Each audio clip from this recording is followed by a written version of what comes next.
We going live. Yo, what's going on, guys? Man, happy Thursday. One more day away, to wrapping up the week. And it's been a quiet month of December for boxing. But there's a huge ass fight. In fact, a legendary fight, a legendary night that's happening in Saudi Arabia, and that's between Tyson Fury and Oleksandr Usyk. I was watching a little bit of the clips from the first fight, and I totally forgot how amazing it is. Yo, Drew, do you remember Usyk versus Fury the first time? Yeah, yeah. I was watching it live. Uh, was not watching it with you though, right? I think I was. Who was I watching? I think I was watching it with my cousin. And he's like a big like MMA fan. So like when like an MMA or hardcore MMA fan watches this fight, it brought attention to like more like the attention brought it out. To like other sports as well. Like other sports fans. So this fight, bro, like yeah, dude, I remember watching it, bro, and it was like somewhat one-sided, you know. So yeah, it looked like Tyson Fury was gonna win, but that's what makes this heavyweight boxing like so entertaining, bro. It's just like one punch changes the whole entire thing, and it's a chess match, you know. So well, you were about to go off on something though, right? No, you're good. Bro, is Alexander Usyk the best boxer in today's day and age? Above Bud Crawford, Naoya Inoue, Canelo Alvarez. Is Usyk the guy, bro? I would say he is the best European fighter. You know, Of all time? no, one of them though. He's up there. It's just there's like the European boxer, like the European boxing history, bro. It's so rich, bro. Like there's so many greats. Um, I think you still have the Klitschko's. It's just Usyk's up there though. He's right there, right next to him. He beat pretty much the best heavyweight in this whole generation. Like the past 10 years, it was Tyson Fury. I think before that it was probably the Klitschko's and Lennox Lewis, but I think it's Tyson Fury, bro, and I think this fight would actually mean a lot because this fight pretty much it, it's for the crown. It's for the who was the best heavyweight of the past Marvel. 10 years. Yeah. Yeah, like there's so much significance with this fight. It tells us it's really up to it's Usyk's fight to lose, I think. And obviously right now he's considered the best heavyweight. He's the guy with the belts, so I think Tyson Fury's back is up against the wall. Just because boxing matches don't. I mean, boxing don't really go. Uh, they don't really have like five rematches. Just to make it even. Like it's three. The magic number is three, or the magic number is two out of three. So if Usyk wins this fight, um, that's two out of three. He officially wears the crown as the best heavyweight of the past 10, 15 years. Um, and honestly, I think if he beats Fury, he moves on. If he loses, there's a trilogy. So there's a lot of implications. It just sucks that the undercard is like so mediocre. You Yeah. know, $40 for that pay-per-view just to watch them two go at it. I mean, I'm kind of like torn about it. I'm like, I don't know if I should stream it. It's just kind of it is like it's not a lot, but it's not like the cheapest. I prefer the $20 pay-per-view. You know, Yeah. um, like I don't know why you didn't do that for this fight. Like you didn't keep the same energy. So they Daniel have a Dubois, just to cut you off a little bit, Daniel Dubois, he has the IBF champion, right? This is not Mhm. undisputed for the rematch? Right. Or is it Yeah. for undisputed? Yeah, I think he vacated it. That's why Usyk was like, "Oh, this is a present for you for you guys, and That's right. That's right. yeah, I did say like he that. was saying something like that. A present. He mentioned something about gifting someone a belt. So he vacated it. I remember him saying that. So it was one of them for Dubai. I think it's pretty much for the belt. Yeah, that him and Parker are going at it for. So um, yeah, it's just there's a lot of implications and yeah, and I think Usyk with his style and his size, he'll be this generation's Evander Holyfield. I think he's already there. So this is just one of those classic fights that we're gonna remember for the next 10 years, maybe depending if it's entertaining or not. They already had one solid fight, the first fight. Um, so I mean, to me, the first half of the first fight was boring, but then it made up for it for the with the with the when Tyson Fury got hurt. So Do you I'm hoping, remember what round yeah, that was in? that was like in the seventh or eighth, maybe even the ninth. I might be wrong, but the second half for sure is. Gotcha. Let me check it out. Let me check it out. I'm trying to remember when that happens. Yeah, so it's just one of those things where there's a lot of implications, and that's what I thrive for. That like that's what I look for in boxing, bro. Like I don't care that there's a lot of attention on it. Just me personally, I'm cheering for these guys to have more success and to garner more attention. But I don't know, it just feels good that I know about this fight and not a lot of people do. It makes me feel, I don't know, important. Nah, I'm just kidding. But it's just one of those things where it's like I'm glad this fight's happening and I know about this fight. Yeah. So.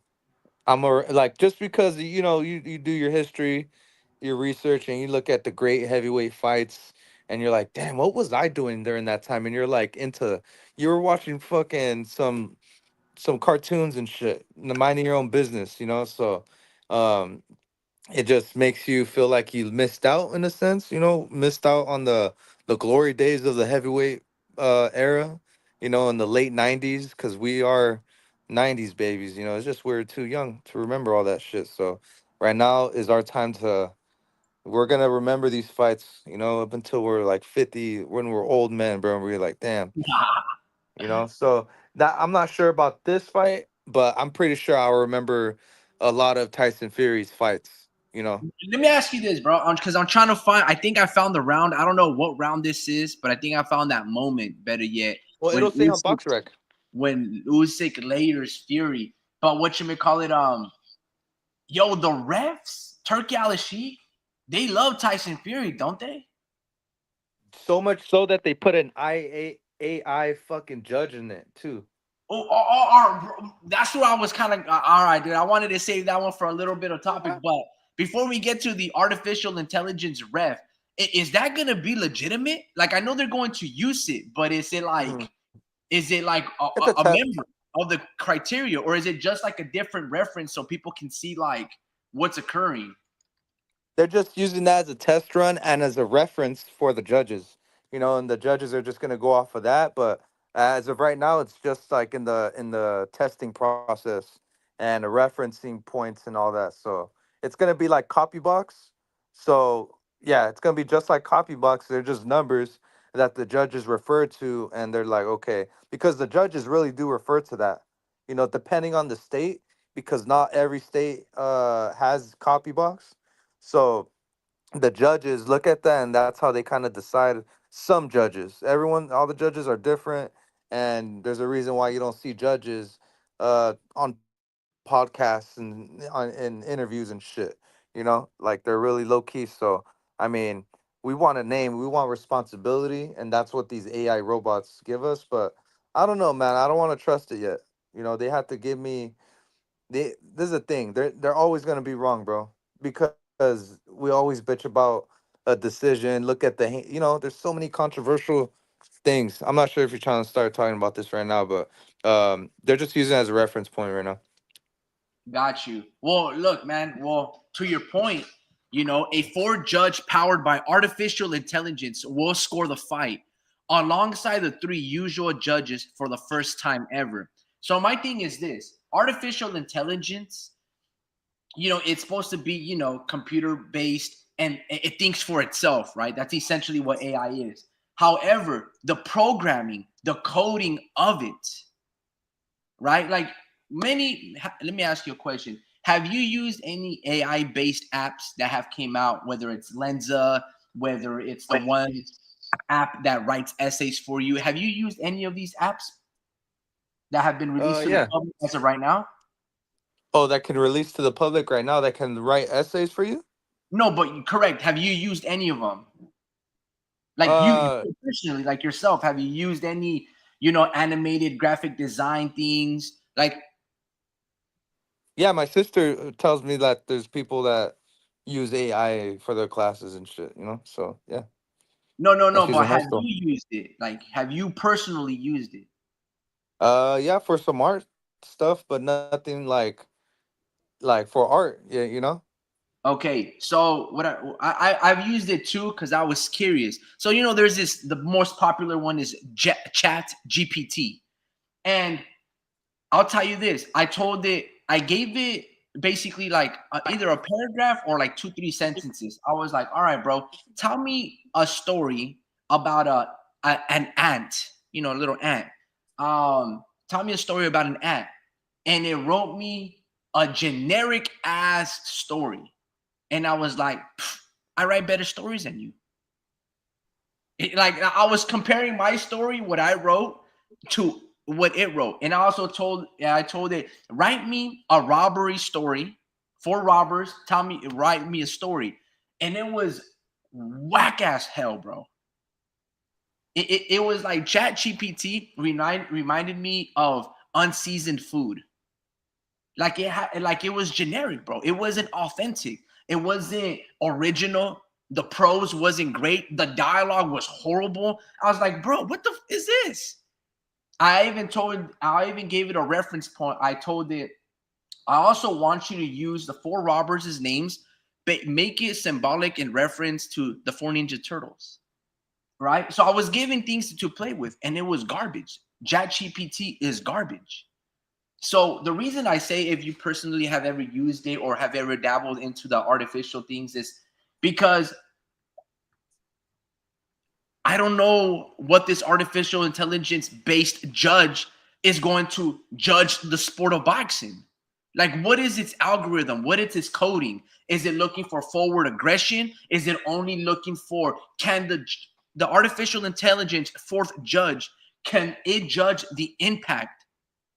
Or is it only going to judge, oh, Drew threw 100 punches this round, landed 70. Rick threw 50, only landed 25 easily. The 90 jabs that Adrian threw was superior to the 25 hard punches that Rick landed. You know what I mean? You landed 70%. Rick landed only 50% of his 50 punches through. Only 25 were great. But can it assess impact of the blow? Like, did my 25 punches Mhm. score a knockdown that round? What about the cutting up of your face? See, CompuBox doesn't weigh that stuff. It just tells you the stats. And it's somebody on a clicker, almost like an umpire, clicking the button. Oh, that's it don't count balls and strikes. It's just counting how many pitches. And then there's a little grid in baseball that they use, right? For like a reference. But there's so much things about this artificial intelligence that I have a lot of questions about. If 3 judges can't get it right, what makes you think a computer based is going to be superior? You see, one of the things that we talked about this in past lives, when it comes down to judges, is that they're not held accountable. That's my biggest problem with the boxing judges is I want to interview you in the post-fight press conferences. I want to interview you. Why the hell Adeline Bird or Julie Letterman or whoever that ref was that you scored a Canelo over Floyd Mayweather? What rounds did? Let me see why you noted like that. What were you looking for? What is your bias that you thought Canelo won the fights, let alone more than 3 rounds against Floyd Mayweather? So that's what I'm trying to say. It's like I don't understand how they want to use artificial judges when you're not going to hold the other 3 judges accountable. We don't need a 4th, like we don't need a 5th, like we don't need 7 judges, right? Because if you're not going to hold these judges accountable, it's always going to lead for corruption.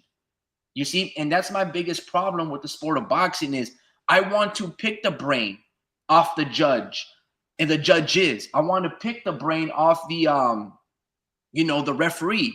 I want them right there on that spot. If the ref calls it a knockdown when everybody in the whole world saw that the punch didn't land and it was a slip, to change it right then and there. You have 1 minute, which is enough time to rectify the issue. If some judge scored it 10-9, cross it out and make it 10-10. It's okay. Why can't these, and we talked about it before. I'm going to give you an example again. I commit a crime, but there's a jury process. I state my case. I have my defense lawyer. Then there's the prosecuting team, right? They have the evidence. They have video footage, but I still have to defend myself. The jury, after presented all of the facts, let's say 11 jury members, they go into a room and then they chop it up. They dissect the facts. And you'd be like, you know what? Guilty, guilty, guilty.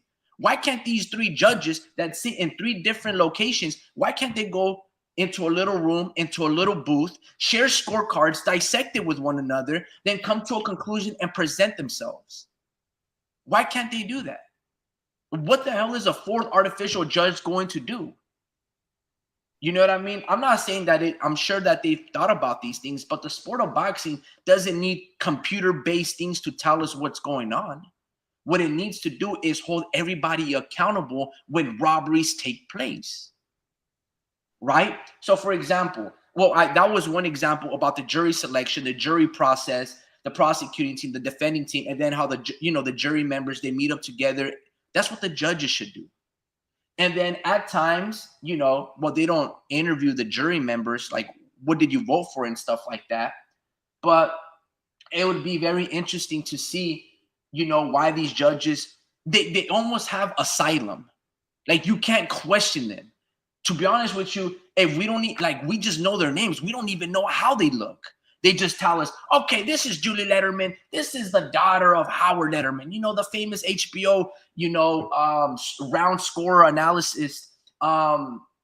She's been, a referee for 20 years. Her biggest fight was Floyd Mayweather, was Canelo. She scored it for Floyd Mayweather, 117, 111, whatever the case may be. But it's like, I don't even know how she looks. I don't even get to hear her speak in terms of what she favors to box. Like, let's say I'm a competing athlete. I'm a competing boxer, right? I want to know, and I want to select the judges based on how I fight. So if I'm a boring ass boxer, I want judges that are all about purity of the sport. I want almost amateur referees. If I'm a come forward fighter, I want to choose the judges who love the action-packed fighter that presses the action, not the guy that's going to be retracting and retreating the whole fucking fight. That's more important. It's just like the prosecuting and the defending team, they have jury selection. The boxers should have a say in which judges are going to, you know what I mean? That's how you cater to them.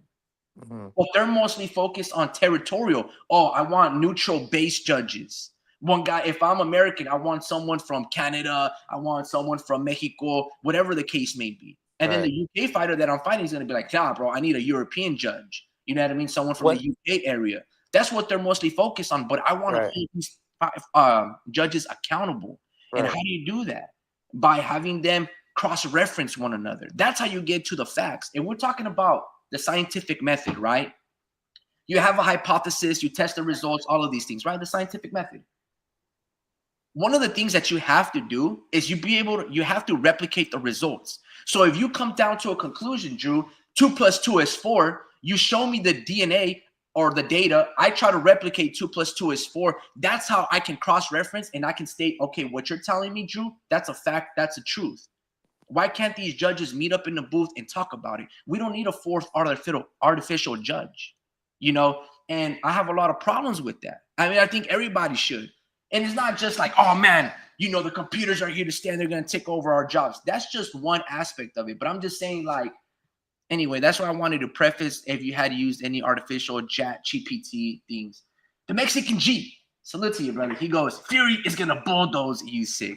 Man, maybe. Like, we're not saying he's not, we're not saying he's not. Like, I think, like, there is that possibility, like, that's what makes this fight so good is the fact that anything can happen. Usyk can knock out Fury, and Fury can knock out Usyk.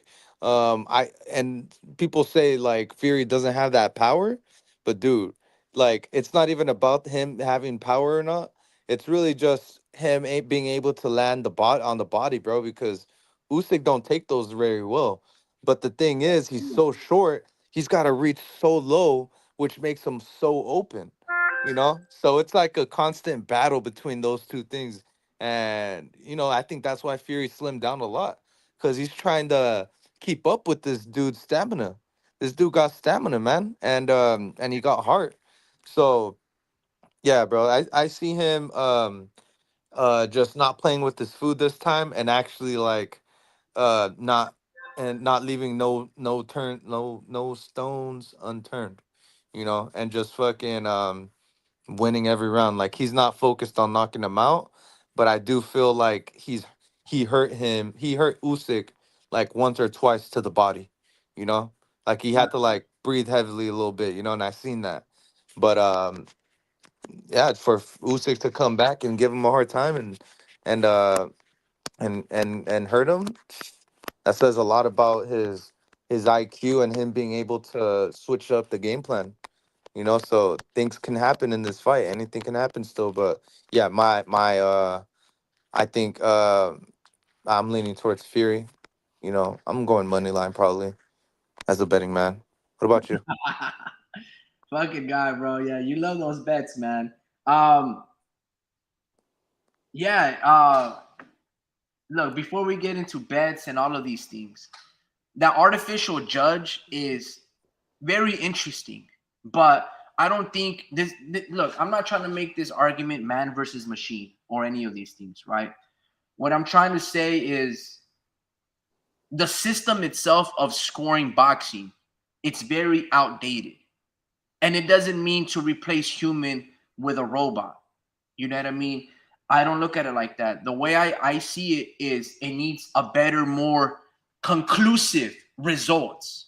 You see, what takes priority when we judge fights? Who's the ring general or punches landed? And the impact of punches. Or is it just CompuBox? If this guy throws more, lands more, he wins the round, right? And then do we go 10-9, 10-9? When do we use 9-9? When do we use 10-10, etc.? You get what I'm saying? Because, for example, Ryan Garcia was winning the second round against Tank Davis one-sidedly. And then next thing you know, in that round, all Tank does is throw one punch and drops Ryan. So a lot of people were like, okay, that was 10-9 for Ryan. But when that knockdown happened, it became the tables flipped instantly and it became 10-8 for Tank Davis's favor. There was one judge that scored it 9-9. And that's correct. Because if you had Ryan Garcia winning the round 10-9, he got dropped and makes it 9-9. Because he just got hit with a punch, the only punch that Tank threw that round. But you see, a lot of the judges had it 10-8. Yeah. So anyway, so what I'm trying to say is the scoring system is flawed. Going back to the jury process and the jury selection, having neutral based judges, that's important. That's a fair argument. Mhm. However, the fact that these judges don't get to see each other's scorecards, the fact that they can't judge and hash it out and come back 15 minutes later and give us a competent result, the fact that they can't use CompuBox. Because look, on one round, right? Let's say we're watching the first round and and they're going balls to the wall, and you're a judge and you're just like, yo, what the is that? Then you go to and then you go 10-9 Hagler Hearns. You go to the second round, you're like, oh, what the? Like you totally forgot what happened, and you're like, well, that's a Hearn round again. And then the third round, you're like, fucking Hagler won that. He stopped him. You know what I'm saying? So what I'm trying to say is it's very important for these judges, in order to be able to get it right, they should use all resources, not just CompuBot, not just artificial intelligence, right? They don't need a monitor because they're right then and there. But it would be nice for them, at least the bare minimum. Go talk to one another. Go share the card results. Go hash it out and come back, right, with one proctor, one one judge that's gonna announce. All three of us are in favor. We agreed that Fury won.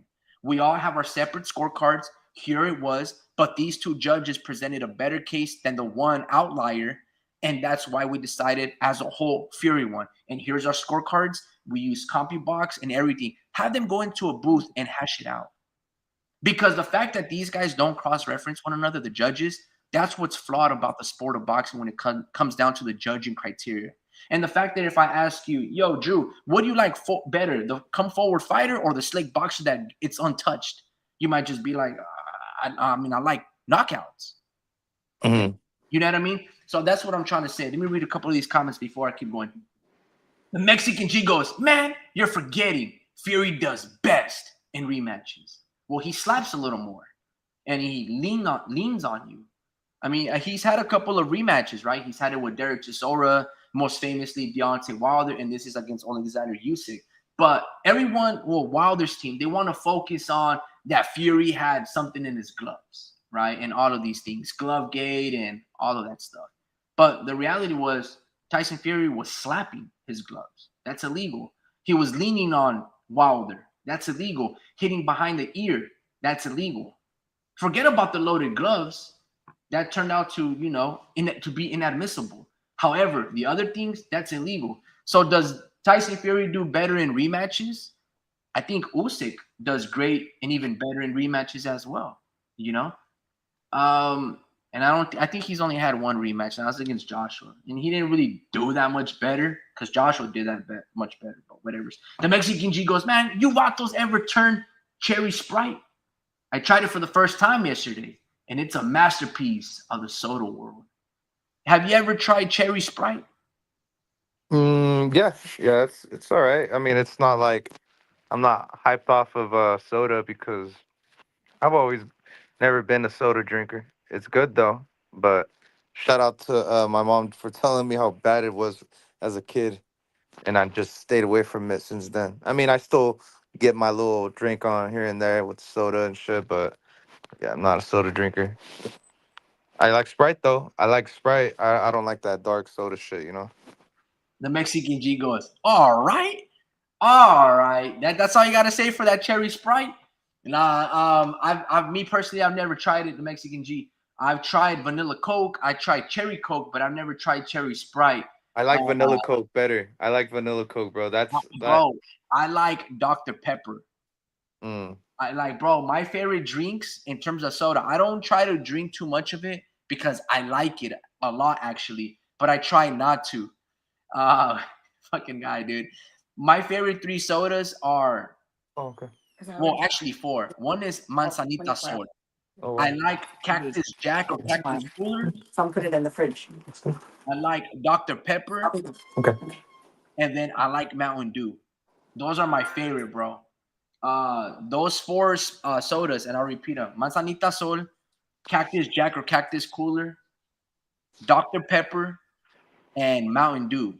I don't care which one. If it's the Mountain Dew green one, Code Red, anything Mountain Dew. Those four sodas I love. I try not to drink them because, yeah, bro, it's extremely bad for you, bro. But nothing. If you haven't drank, like I haven't drank soda maybe like in a month. The minute I decide to go drink a soda, whether it's at the movie theater, that burn, nothing compares to it, bro. Mm. It's the best, like feeling. You're like, I wait, like that shit grabs you by the balls, bro. Like it gets you, and then you're like, you los ojos, bro. Like you're like, fuck, dude, that shit is strong. That gas or fluid acid that shit has, I think is strong. But the Mexican G goes, bro, that all right comment's gonna get you in trouble when it comes down to tasting that cherry Sprite. He said, man, I'm driving to the Central Coast. We got to spar for that statement. Mm-hmm. Either in 7 hours. Man, that's funny. I guess he didn't like he probably wanted you to be like, oh my god, cherry Sprite's the best thing ever. That's funny, bro.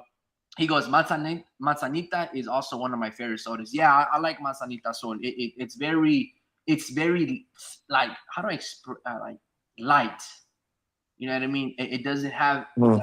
of the afterburn. It's just a good, it's just a great drink, man. I love that one. Wait. I gotta like make sure my computer doesn't fall asleep. But present share screen. But yeah, man, what the hell were we talking about? Oh yeah, Tyson Fury in the fourth AI based judge. So yeah, man, I do really like Turki Al Sheikh. I like him implementing it or implementing. One thing I like about Turki Al Sheikh is that he's gonna do what he thinks it's best, and whether we like it or not, it's progress. Mm. He's progressing the sport of boxing. He has a lot of big money, right? And he's trying to, as of now, make the biggest undisputed matches that he can get his hands on, right? So like, and he's going after the hardcore fans, right? So Bivol and Beterbiev or Beterbiev, whatever it is that you guys call them, Fury versus Usyk. When these other promoters and networks can't get along, Turki Ali Sheik is here to save the show. I was very skeptical of Turki Ali Sheik at first. I was like, bro, I don't like these misfit boxing matches that you're giving us. Logan Paul and this and Jake Paul this. I don't like that stuff. Francis Ngannou, Tyson Fury, AJ versus Tyson Fury. I don't like that stuff. But this guy is essentially the Great Gatsby. You know, he's doing all of these things because he has the money and he can make, and he just wants grand events. He wants the great events, and even fights like Madrimov versus Bud Crawford. So one thing that I like about Turki Ali Sheik is how serious he takes his production, not just the quality of the fights. You know, um, he's starting to grow on me. So at first I was extremely skeptical, and I still kind of am, but I'm curious to see what he does with the Ring magazine. Hmm. I'm extremely curious about it, and we'll go from there. Um, Yeah, I yeah, don't dude. know if it's gonna be implemented for great things, but I'm gonna give him a chance. See if he can progress and make the Ring magazine better. I've been buying. There's Matchroom has a magazine. It's called wait, ¿cómo se llama? It's called Canvas, and I bought two Mhm. versions of it. I bought it for Speed. I bought him the Diego Pacheco cover, and I got the this other colorful one. It was like an artistic mosaic art cover because there was Ramla Ali, Diego Pacheco in black and white photography close up of his face, and then there was like this artistic one, and that's the one I have. But I'm very curious to see if you know what he does with the Ring magazine. Obviously, he's got the Lino Ring magazine belt. He's going to have the magazine article, the publishing rights to it. So I'm interested to see how he goes about doing his research. Is there going to be boxing cards to go along with it if you buy a magazine of the fighter of the year? I'm curious to see, is it going to be a monthly subscription or is it going to be PDF version, all electronic publication? So all of these things I'm very curious, and he has the funding and the oil money and everything that he's got going for him. But yeah, anyway, have you had the opportunity to watch the press conference between Usyk and Fury? Yeah, yeah. It was very like one-sided, I guess. Like Usyk, there's definitely like a language barrier. So Usyk was just saying like one-liners, but I mean, he's done his best. Like I guess you can learn more English. That'll be better, but um I think he's been doing his thing as far as like trying to promote it to his best ability, by dressing up as a hitman, in the first one and having him sign the picture and then, just saying little key phrases, like you don't have to say a lot sometimes. I think we get a good sense of the type of person Usyk is at this point. And if you were to like speak English, he would probably be like a really like humble dude. So that's the kind of vibe I get off of him. But yeah, it was really like one sided, bro. It was really just Tyson just like he's good at respecting you and trashing you at the same time, with these little, and he's like really good at that, so he says some really like nice things about him. Then they're like, do you hate him? And they're like, of course I don't. He's made me a lot of money. But the way he says it, he's made me a lot of money. I don't know. But he says it hella funny, bro. Like, He's made me a lot of money. However, He also stripped me of my legacy. Oh yeah, yeah. He's just I can't even say it in his fucking like in his accent, but As long as Brit. you do that snort with the nose. Dude, he actually stopped it too. Like in this press conference, he didn't do any snorting. Like he made sure he wasn't moving his nose, bro, because I mean, I think like it's more like prohibited out there, I feel like.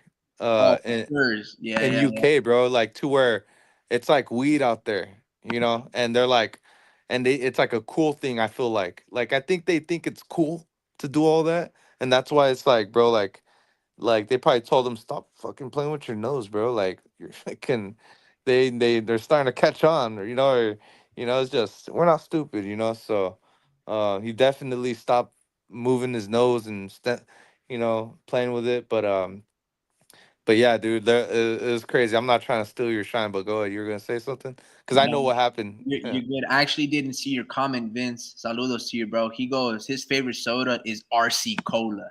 I like RC Cola. Actually, like maybe two months ago, 2 months ago, a month ago, I want to say during Thanksgiving, I actually bought some RC Cola from Walmart, man. It was actually very delicious. I actually enjoyed it a little more than Coca Cola. My parents love Mm. Coca Cola, bro, but nothing beats like we're just talking American sodas. There's nothing better than pack fresh bottles imported from Mexico. That Coca Cola from Mexico on the bottle, that sugar that they use over there, bro, above satisfactory. It's so delicious, bro. It's so good. Mm. I haven't had it for a while. In fact, it's kind of hard for me to find. Even like that grapefruit soda that's in a green bottle, like it's just a soda, bro. Like I remember when I taste the menudo from here in the United States, it's good. I'm not a big fan of menudo, but I remember when I would taste it over there in Mexico, like fucking 20 years ago. That's the last time that I've been. That was Mhm. fantastic. I was just like, man, it's got to be that clenbuterol. Dude, I've actually had some from I'm telling you, that clenbuterol does something to that flavor of cows, bro, and pork and all that stuff. Like, dude, I'm like, dude. it's They had these joking, but I'm giant serious. they had these giant fucking corns in there, like giant fucking you know how they put hominy in it or that the corn shit in it. Yeah. Uh, dude, they had these fucking giant fucking things. I thought it was like I thought it was like the fat, and I was Yeah. like, dude, what the fuck is this? They're like, that's the hominy. I was like, holy fuck, like you guys can't fucking trim this down, Oh, But they, you're talking about like, so that's Mhm. pozole, bro. Yeah, pozole, my Yeah, bad. pozole. Yeah, you're talking about yeah, that's pozole. I actually had pozole on, I want to say last week, Saturday, bro. Salsa verde. We're Woo-hoo! gonna have it New Year's, bro. So I'll send some over your way. Got you, bro. Yeah, man. Appreciate you. Yeah, no, man. I like pozole. Not the biggest fan of el repollo and that purple stuff, but pozole is good, bro. It like, yeah, man. So yeah. How'd you even get Anyway, there, going back to Tyson Fury, man. Look, I let me, let me just. You can dude? I hear. wanted to say something, but I didn't want to like steal your shine. Like Oh, the what were you gonna say? I was gonna talk about the stare down. Ah, Did you I see actually it? have not seen it, bro. Oh, dude, they I've seen the had press conference, but I haven't dude. seen. Hold on, hold on, hold on. Do you know how long the stare down was for? Oh, it's one of those. I hate Take a long. guess. Take a guess. It's ridiculous. I have no idea, bro. Guess. 5 minutes? Nope. Longer? Yep. Longer than 10 minutes, bro. Like 10 minutes, bro. Wow. Okay. That's crazy. What the? Why would they do that? Because they can't communicate, so they just stare at each other. you know?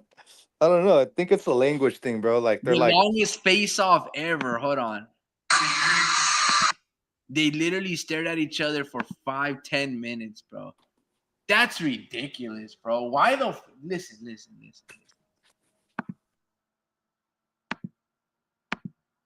Hold on, bro. I'm just gonna fast forward this. Are you kidding me, bro? Like this right here literally proves nothing. And I will tell you why this proves nothing. Manny Pacquiao, when Manny Pacquiao used to have his face-offs, the dude couldn't even keep a straight face. That dude was smiling, giggling. He was ready, bro. Like you didn't even know he was gonna bro. This fool can't be boxed. I remember Broner was trying to stare at him, and Pacquiao started laughing, and Broner's like, "Come on, man! Like, what the? I'm trying to get like my game face on, and like this means absolutely nothing, you know." And what's crazy is just like you can have the face off, bro. Like I'm worried about making weight tomorrow.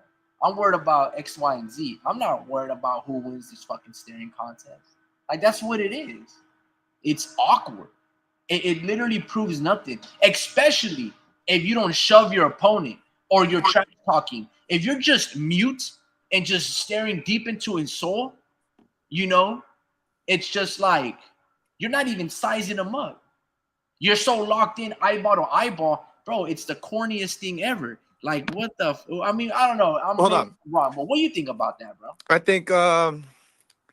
think they know each other already. They've been in the ring with each other for 12 rounds, so they almost know what type of person they are. Even though there's a language barrier.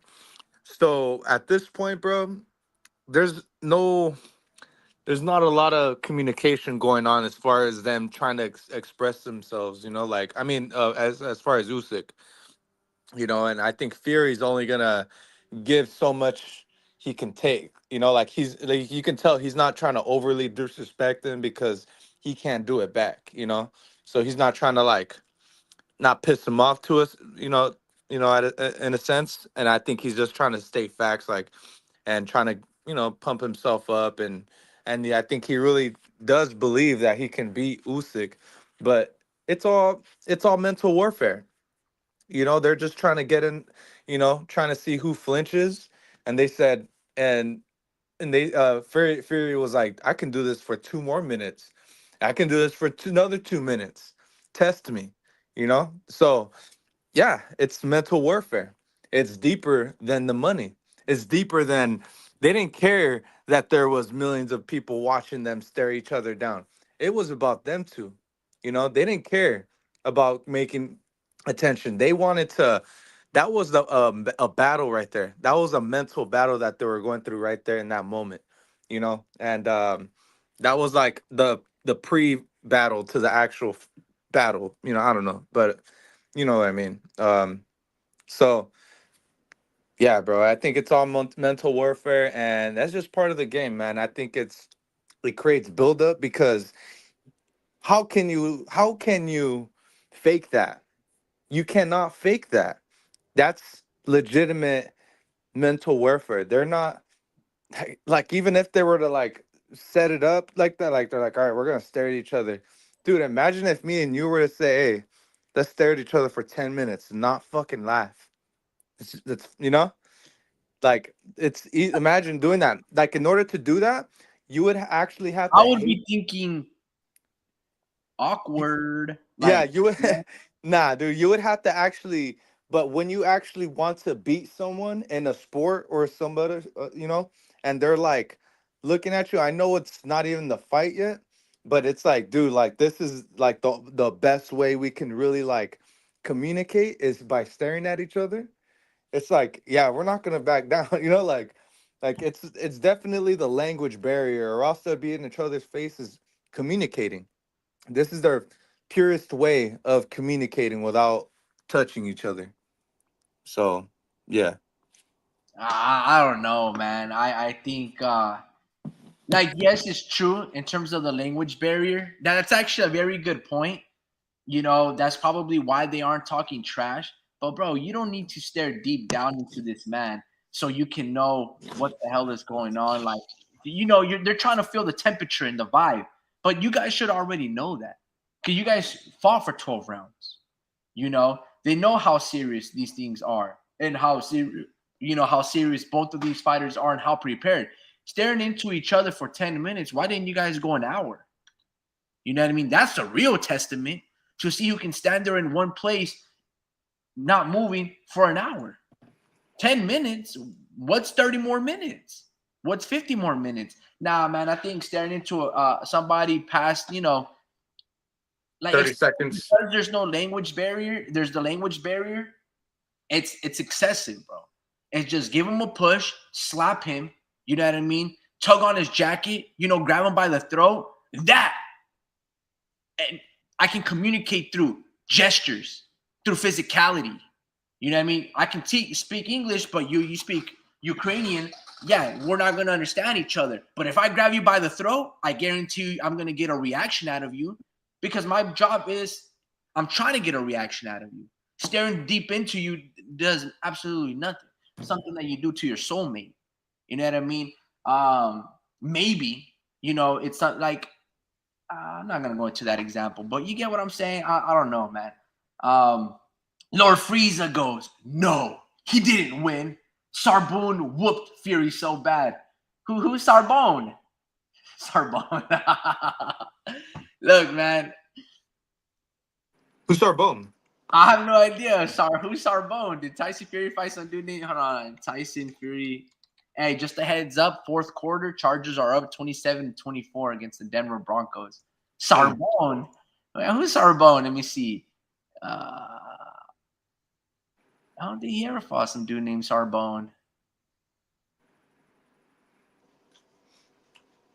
Yeah, he never fought somebody Zarbone. I guess he's calling Usyk Zarbone. Yeah, man. Going back to that fight, let me see if I found that round. Hold on. Bear with me, folks. It's the glamour division of boxing, and these guys are not like in trouble. The Gypsy King. Okay, I found it, bro. Let me show you this punch. Hold on. Let me go back 10 seconds. Oh, can I zoom in on those eyes, bro? You see? I think that's why Fury engages in the shenanigans because he replicates this moment in his head, bro. This war of attrition, that moment when Usyk was tossing him like a rag doll and had him dead to rights. I think that's why Fury had to get a good look, a long look at the man who killed him. Not just joking. I don't know about that one. But, the man who took him and stripped him of his legacy. Because, see, Fury would tell us, nah, belts collect dust. That's what he would tell us. But, bro, I know you wanted to become undisputed. Because being undisputed doesn't just mean the belts and the glory and the money and the fame. It's about true competition. It's about Fury. I know Fury. He thinks he's the it's a bragging rights thing. It's to understand and to show the world that you are the most dominant man. You see what I'm saying? Fury believes that he is that. He didn't believe that there was a man in the heavyweight division that could beat him. If it wasn't Klitschko, it sure as hell wasn't going to be Usyk. If he went life and death with Deontay Wilder, that knockout artist or whatever, he was like, Usyk is nothing. So I think this is why he had to get a great 10-minute long stare down look with Usyk, because this moment right here, Fury realized that there was a man superior to him. And he thought he was the biggest, he thought he was Leviathan. You know what I mean? He didn't think he was a Leviathan, but he thought he was Goliath. You know what I mean? And David put his ass down. It would have been more fitting if his name was David Usyk. But be that as it may, man, wow, I was on that pass interference. That's crazy. But yeah, dude, I know that's why Fury had to give him that longest stare down, bro. That's why these two didn't want to buck down from it. Yeah. And Yeah, dude. Yeah. but yeah, 10 minutes, bro. That's a lot, man. But let me ask you said going back in regards to your betting, who you favoring then? Like who? Fury. Why? Like as a betting man? Yeah, Yeah. it's Fury. I don't know. I think he makes it the decision. I think you're gonna have to hurt him to the body.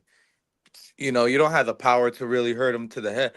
Sorry, to the head like that. And you need like Dubai power or something, man. Because power, that's what I realized, man. It's all about timing. And dudes like Dubai got so much power, but it's like all that power. It's like, why don't you have 100% knockout ratio?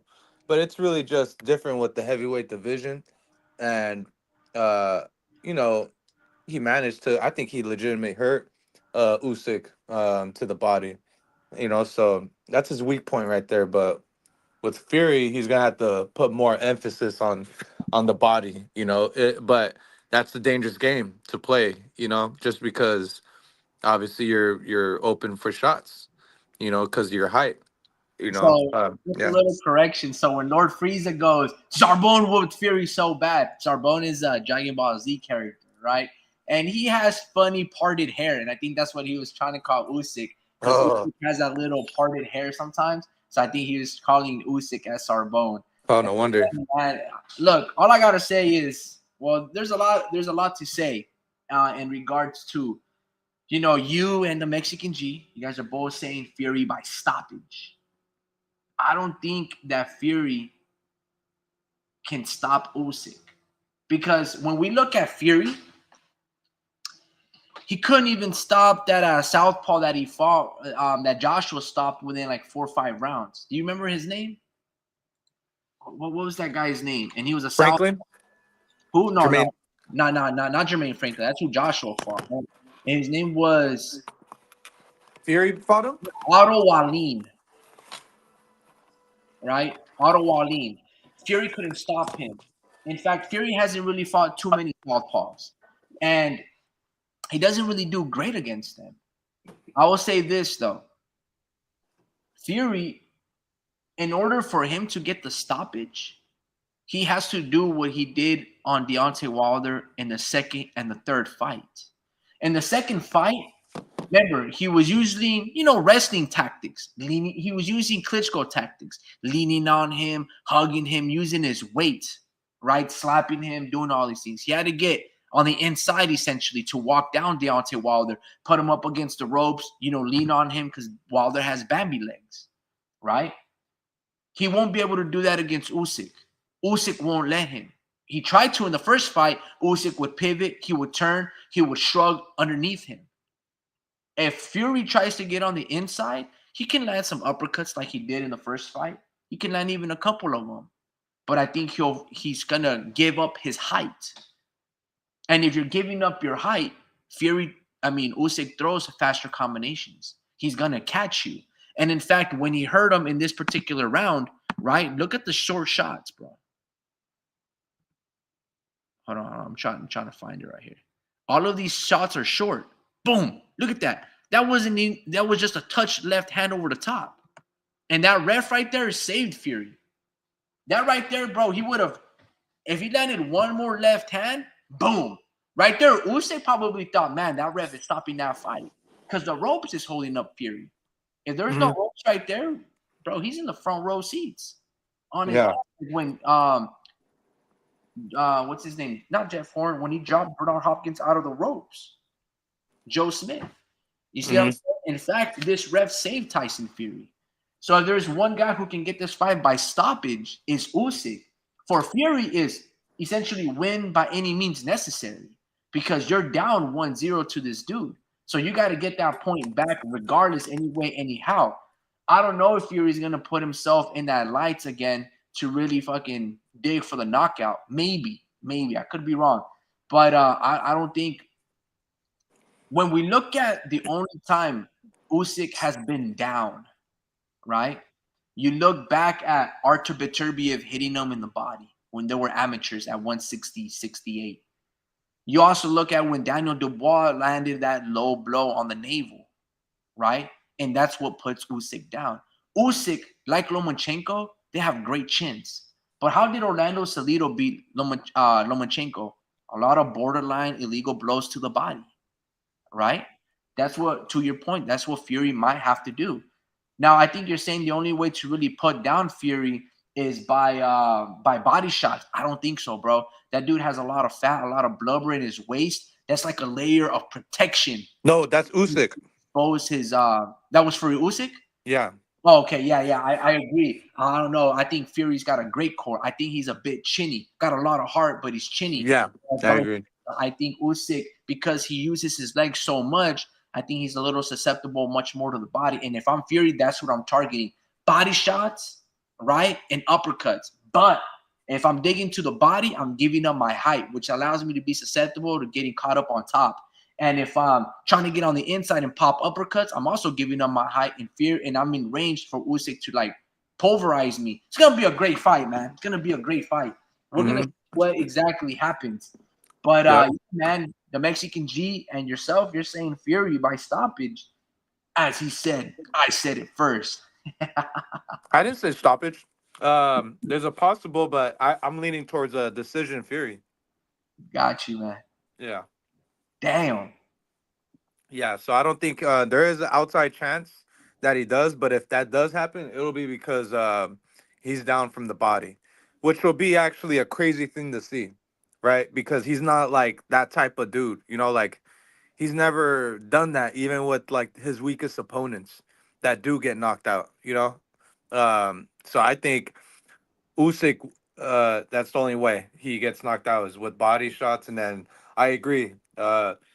Fury, Fury is chinny and there is an outside chance that he does get caught. And there is also an outside chance that he outworked himself in training camp, and maybe he doesn't take punches that well. I think personally, I think he should have stayed the same, or I mean, like stayed big, like be good with like as far as weight, and just overwhelm him like that. It's just I don't know, man. Him being skinny, it's like I wonder how your stamina is gonna do. But I think it's the opposite, right? Like people think that there's the other side that people think that yeah he's more conditioned now, and it's like I don't know, man. It's like yeah, with Fury, he's more conditioned now. Like there's that argument, and they say like yeah he's gonna be able to keep up with Usyk, and I see that happening too. But when you're Mm. older, the things that you do to your body, you won't find out until you put it to work. Like you're not gonna know. Like damn, like I should have stayed bit, or I should have like maintained my weight, or I should have lost more weight. Like you're not gonna find that out until the fight night, you know so it could be good for the good, or it could be for worse, so as far as him coming in as skinny as he did, we're not gonna find out obviously till tomorrow as far as like weights and all that. So we'll see. It's still to be told, but yeah, it's gonna be a chess match, bro. That's why I love this number one and number two shit, because these are the guys that in the top of their weight classes, so If Fury wins, do you think they have a trilogy, or do you think Fury will retire? if Fury wins, Yeah. 100% rematch. And what if Usyk wins? You think he's gonna retire? No, I think he moves down. I Why think would he he moved. move down though? I don't know, but it reminds me of I'm not saying that he is good as him or he looks like him when he fights, but I'm saying career path wise, it gives me Roy Jones Jr. vibes. Remember? Dude, he moved up, moved back down. He was dehydrated as fuck and got knocked out by Antonio Tarver, you know? And guess what? He moves down. Guess who's moving up? Arthur Betterbeef. And then, dude, him, they're bound to fight, bro. You know why? Because Usyk isn't planning on retiring. Um, Not until he moves down again and proves something there, and then he'll leave. But I think he'll move down because he's talked about it, about moving down, and he's gonna fight eventually Arthur Betterby because I think Betterby is the best light heavyweight. So he goes through that division, moves up, and then there's that one dark horse in that in that weight class in the cruiserweight division. You know who it is? And I don't think he's that good, but there's still that dark horse where he can mess around and fight one of those two guys, Usyk or better be Jai Opatai. You know, so there's that guy. But I think both of those, Jai Opatai, doesn't have the fundamentals to beat both of those guys. So I think it'll be Better Beef. You know, I think Better Beef will move up and run through that whole division. But yeah, I think that's what will happen because uh, Usyk's all about legacy. You know, he is once he beats Fury again, he's moving on. He's moving on to the cruiserweight division and doing what I just said.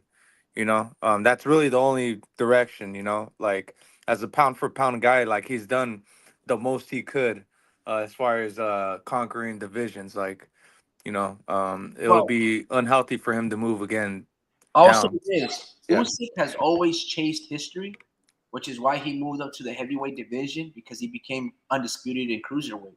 Right? He won the Muhammad Ali Trophy. He beat Mercedes Brady's. I don't know if he fought Dorticos, but he also fought Murat Gassiev. He beat all of these guys that were undefeated, and he was the last man. In fact, if there's only ever a fight that Usyk didn't convincingly win was Mercedes Brady's, the fellow Russian. That's what he should do is ask Mercedes Brady's to move up because that's the only fight that was close. I thought it could have gone either way. I thought Brady's beat Usyk that fight. You know, so man, I had to go onto the StreamYard because I felt like I was missing out some context. But because StreamYard doesn't censor anybody, YouTube does. And Lord Frieza goes, Ricky, talk about the heavyweight Sarbone, 33-0, undefeated, and praised by many boxing greats. Bro, I looked that up, man, and Sarbone's a Dragon Ball Z character, bro. You know what I mean? And he has some foul mouth. He fell for it. But let me see. Vince Vargas goes from Tulare, California. Richard Kiki Torres Jr. My guy. Yeah, man. Richard Kiki. Torres. Is Kiki? No, and I was singing the song by Drake. Kiki, do you No, love got you. me? Yeah, man. Are you Yeah, Richard riding? Torres, man. There's only one guy. I think Richard Torres, when it's all said and done, I think will accomplish a lot of great things in the heavyweight division. I don't think that he can beat. I know. I'll say this. Maybe not now, or maybe now, but I'll say that Richard Torres can beat Deontay Wilder, bro. What do you think? Say it again. You don't think Richard Torres right now could beat Deontay Wilder? Mm. Yeah, I mean he Maybe. has a puncher's chance. Yeah, dude, just because of his stature and the direction that the punches are coming from. Yeah. They're coming from they're coming from a dude that's barely 6 foot. So they're gonna come down from under. And that's hard to see from 6'6" or whatever height he is. So Yeah. along with his horrible boxing ability or IQ and all that, yeah, he has a very solid chance of knocking him out. I think he's got a solid chance because Wilder was struggling with that guy Archer Spilka, Hmm. and more importantly, he's older, he's been inactive and things of that nature. The only thing is, yeah, to your point, the guy's like 6'9", 6'8", and that dude that has only beaten Richard Torres and knocked him down and knocked him out in the amateurs was that dude Jalolov, which he went back to an amateur to become a third-time gold medalist, which I thought it was some bullshit. Like, how you gonna let a pro fight young kids? But hey, be that as it may, that's exactly what happened. I will say this, man. If Usyk beats Fury, I don't think there's anything left for Usyk, to be honest with you. I think it would be dumb for him to go down to cruiserweights because who are you going to fight? Jaya Potai? You going to fight Gilberto Zurdo Ramirez? It just doesn't make sense. That's peanuts on the dollar. You know what I mean? That's pennies on the dollar. That's nothing, bro. Well, You know, but I. it doesn't make sense, especially if he's already gained much more muscle and he wants to Mhm. stuff himself down and dehydrate himself just to get knocked out like Roy Jones Jr. Why would you want that to be your everlasting legacy? In fact, have I these know, move up. It wouldn't make sense to me. I don't really like but that. If he does beat it? Fury, he's already beaten them all. He'd be Fury, Chisora. He would have beaten Joshua. I mean, Turkey Ali Sheik is being a little outlandish, and he wants Klitschko to come out and fight Usyk. It's like, what? Why? Bro, like this is the thing, bro. Like with Usyk, he's all about legacy, bro. He's all about legacy, and guess what, bro? There's a Russian, there's a Russia versus Ukraine war, bro. Russia just invaded. I mean, not just, but a couple, like over a year ago, they invaded. Like close to Um, 4 years now, bro. yeah. Okay. So this is the thing, right? He really wants to fight Arthur Betterby. Like he really wants to fight him and get Wow. that How you know this, bro? in interviews and shit, bro. Like he hates them, bro. So it's just Usyk have hates Arthur Betterbeef. like just like yeah, as a competitive standpoint, like he really wants to fight Arthur Betterby, bro. So I wouldn't be surprised he moves down and he moves up just to fight him. I guarantee you, bro. Cause What? I That's think crazy. Betterbeef is bound to fight Usyk, bro. That is one fight. That's why. Okay, so think about this.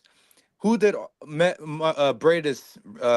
What's his name? Bradis just fight, Jai Patai. Brady's has fought Jai Patai. right? And why didn't he get like? And he didn't knock him out, right? No. Yeah, he didn't knock him out. So that means they're trying to set that shit up. They're trying to set that one up because they've been talking about Opatai and Usyk, and then they've also been talking about. I mean, Beterbiev and Usyk is a big fight in like in the European like in the other side of the pond. So I think that's a highly like anticipated like squabble, bro. Like they're gonna one day, bro. Like they're gonna get down. It might be in 2025, 2026. But it's the stars are aligning. You have one guy that's talking about moving up and talking about how he's not interested in fighting Canelo in Beterbiev. He'd rather move up and catch another title in another weight class. So like he's talking like this, and then you have Usyk talking about moving down in weight, So dude. instead of cruiserweight, you think Usyk would entertain to become a three-time division champion by fighting and making legacy at Bridgerweight, and maybe ask Artur Beterbiev to move up there? I don't know, good question, but I think they're not as established like that division. Like I think literally it's a funding problem, but obviously they have Turkey, but I think it's all about legacy, bro. Like he wants to capture his old belts. He wants to do something similar to obviously he's already done it, but Evander, you know? Like yeah, he just wants to do I don't know. Like obviously it's all You about know how legacy. old Oleksandr Usyk is, bro? But dude, we'll remember him if He's he does 45 that. We'll years old. remember him as the best Bridgerweight champ of all time. Like if You that know was the how case. old Usyk is, bro? He's 45, bro. Usyk is not 45. Shut Nah, up. he's 37, bro. This fucking guy. Yeah, Yeah, no, he not that age, bro. Yeah, man. Yeah, that's interesting point, bro. He might do something like Evander Holyfield, but I don't know, man. he's already done it. I don't see that happening. It wouldn't make sense. It just everything doesn't make sense. And Usyk is, he's a make a sense type of fella. It's gotta work. Well, Um, it's also dangerous, bro, because Roy did it and he moved up and then he moved down and that's how he got knocked down. I mean, knocked out because his muscles couldn't had a hard time losing all that, you know, like all that water weight, like his body wasn't responding because he was so busy moving up in weight. Now you got to cut down again. So it's like it's dangerous, bro, moving that much weight down. And then not only that, but you're fighting the dude that or moving down to a division where you have somebody like Arthur Betterby coming to the scene, a top ranked fighter who has done business with Turkey, who has actually made the biggest fights. I'm telling you, bro. If they're looking at Joey Appetite right now and they're really like, come on, bro, like we need you to show us that you are that dude. But if you are not that guy, we're gonna test you eventually. And it's either gonna be with Usyk or with Betterbeep, you know? And you're not, and it's gonna be a tough one, like we don't see that because obviously you have Breedis that you have already fought in, and you have somebody like Usyk, and that right there gives us pointers. We see something now. Now we have a three-headed monster and Better Beef eventually. But I'm talking too soon when it comes on Better Beef. But with Better Beef, I he's think not talking. I don't even know if Better Beef can get through Bivol, but maybe. Yes, he will. But the thing is, he's not talking like he's gonna retire anytime soon. This man is gonna be fresh forever, dude, because he doesn't like doing all this drinking and smoking, all this. He's gonna stay fresh for a long time. You know, for I mean, at least You another. mean to tell me What? Bivol, Beterbiev, and Usyk don't drink vodka? Not Better Beef. Maybe. Bivol, yeah, dude. It's it is Bivol gets host. so it could be. You know what I mean? Maybe not Better Beef. You know, I think he's Muslim, so it's haram. It's against religion. So, but I don't know, man. Bivol get, It Bivol. would be nice if Beterbiev could beat Bivol and he would somehow meet Usyk at like a bridger weight or something like that. But I gotta see it to believe it, my guy. I don't know. That would actually. Too much weight. I don't think he's built like that. I don't think Beterbiev is like that, bro. I think the moving down the bridger weight would be a good idea for Usyk, right? He wouldn't be cutting down all that weight. I think it's like 10 pounds less that he would be cutting down. So yeah, that would be a good idea. It's just I'm not that educated as far as like knowing like if it's doable or not. Like I haven't seen a bridger weight fight. I think you know. Chargers just scored a touchdown, dude. I don't know what's going on with the Denver Broncos defense, but they just completely broke down. Justin Herbert made his best impersonation of Josh Allen, running, scrambling, playing some forward shovels, and they just scored like off a shuffle pass, like 30 yards to the end zone. 34-24 with 2 minutes left. I think that last touchdown, that's field goes in. 34-24. I think that one just sealed it for the for the Chargers. Yeah, man. No, you make some very interesting points, but I think it's fantasy, very fantastical. First and foremost, and you believe it, this fight is going to be very debilitating for both fighters. It's going to be extremely excruciating pain. You see, going back to this press conference, Tyson usually is a talker. Check this out, bro. I'm going to dish out a whole lot of pain. I'm going to put this fucker in the hurt locker for sure. You know what I mean? He's keeping it short, sweet, and to the point. Like he like this is going to be a fight where I believe these two men after this fight, pending where the pendulum swings and who gets the decision, I think both of them retire after this, bro. I think it's going to be one of those fights where it's like, all right, dude, what more can Fury do if he beat everybody? Maybe the dust can settle and they can have a third rubber match. But for Usyk, if Usyk were to put Tyson Fury down, and it would be like there's nothing for Usyk left. There's nothing for him left to accomplish, and maybe it could be a fantasy fight. It could be, once you already establish your legacy, once you become undisputed twice, once you're fighting, it's almost like Arturo Gatti versus Mickey Ward. You're going to continue to fight each other until death, and that's Fury and Usyk.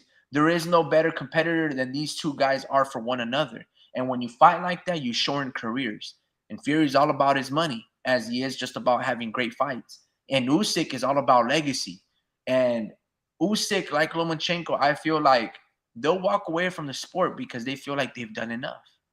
Usyk actually walks the talk. You know what I mean? He actually gets it done. Lomachenko has this delusions of grandeur, so to speak, where he believes he's always won all of these fights and he's never lost it. You know what I mean? When he's completely lost it. Warp Speed goes, gracias, Mexican. I am telling her now as the response to Giovale Speed and happy birthday to your wife. Warp Speed goes, I can't believe I am saying this, but I want Luke Tyson Fury to win.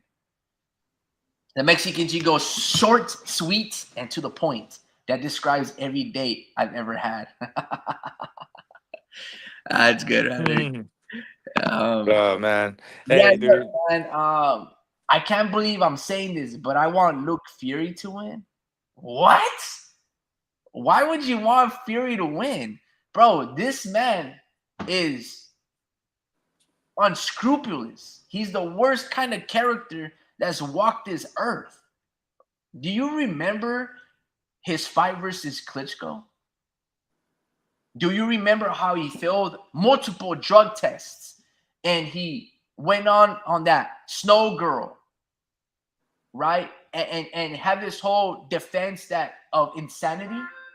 Do you remember that? Do you remember how he didn't want to get prosecuted by the UK, like Conor Ben, and he went to United States of America to reestablish himself over there because he found a loophole in the sport of boxing? Where, hey, I don't have to fight for the UK commission, but I'm good enough for the US commission. Hey, it didn't matter because he And was you still want Fury to 6'9". win? What? What But happened? it didn't matter because he was still 6'9", and he was still hard to beat. Yeah, no, but it was a boring heavyweight fight. I don't understand where you guys get convinced that you guys want, like, Fury is not a good guy. You know what I mean? He's never been a good guy. This is a guy that cheated Deontay Wilder. Now, he whooped his ass, but he cheated him. You can't slip in boxing. You can't lean. You can't, put fighters in, in a headlock. You can't hit behind the ear, bro. This is what he was doing, bro, in the second fight. In the first fight, in the third fight, those were good ass beatings. Those were good fights. The second one was dirty as hell. Bro, they made a statue about this dude of him beating Deontay Wilder, as if Deontay Wilder had really beaten a lot of credible, amazing top 10 heavyweights. You get what I'm saying? So I don't know where dude, the love and admiration that people give Tyson Fury is like people in Boston give Larry Bird. That's where they, people in the UK rate Tyson Fury. It's like when Charles Prince Martin said, "I walk this earth like I'm a god." That's how they look at Tyson Fury, bro. The Mexican G goes, "Cheated? No mamas." Look, bro. I swear, go look. Let me see if I can find that. I'll probably get strike down, but let me see this. I'll put Wilder versus Fury 2. See if I can find it with the full fights. Look at that. Premier Champions, 45 minutes, 14 million views. All right. I'll try to just show the first round. Let me see. That's the face-off, the first round. All right, hold on. It looks good, looking clean. Let me see how many fouls I can catch. Hold on.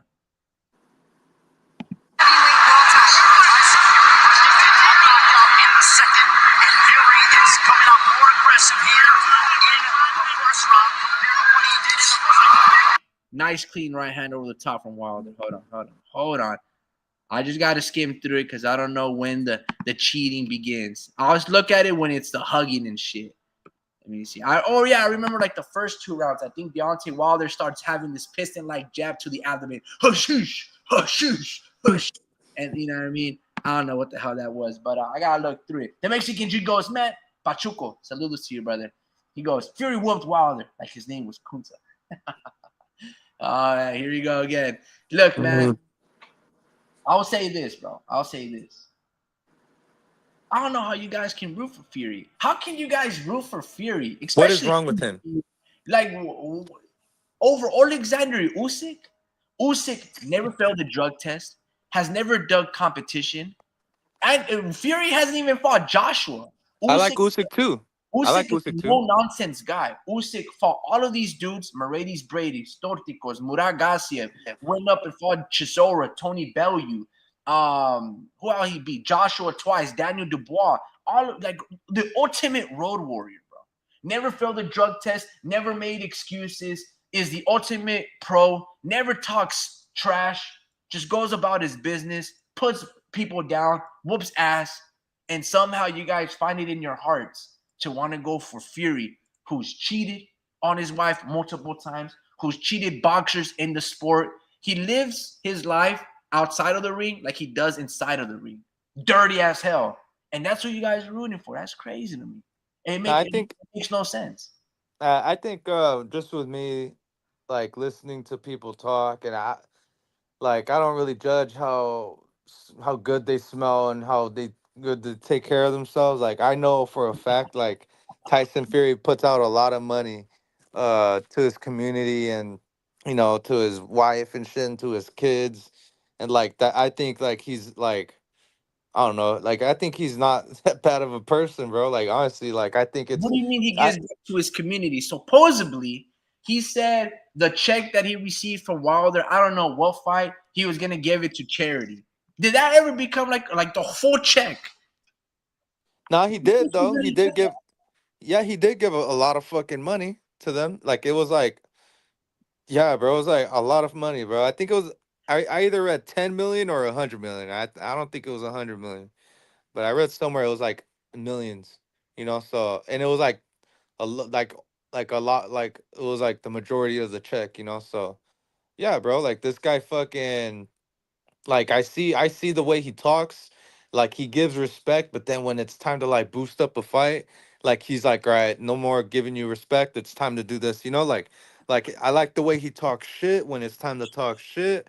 I like the way he gives props when it's time to get props, bro. So for me, I think I think it's just uncommon for a dude to look 6'9", to be 6'9", I mean, and to look as trash as he is, and still be considered one of the best of his generation. And like I think you have a problem with how he looks inside the ring. Majority, like I know you Yeah, hate him for I other don't care reasons. how he looks inside the ring. You I said that he care. sucks as a. You said he sucks as a fighter, though. You said he sucks. So I think what it is, it's like this, right? I don't know if I said he sucks. I said I call him a cheater. No, dude, you said he sucks. You said he sucks. And I was like, okay, well, he sucks. Then how is he winning all? Because I said, then how does he keep winning then? And this is what it is. Big objects that actually move fast, they look slower.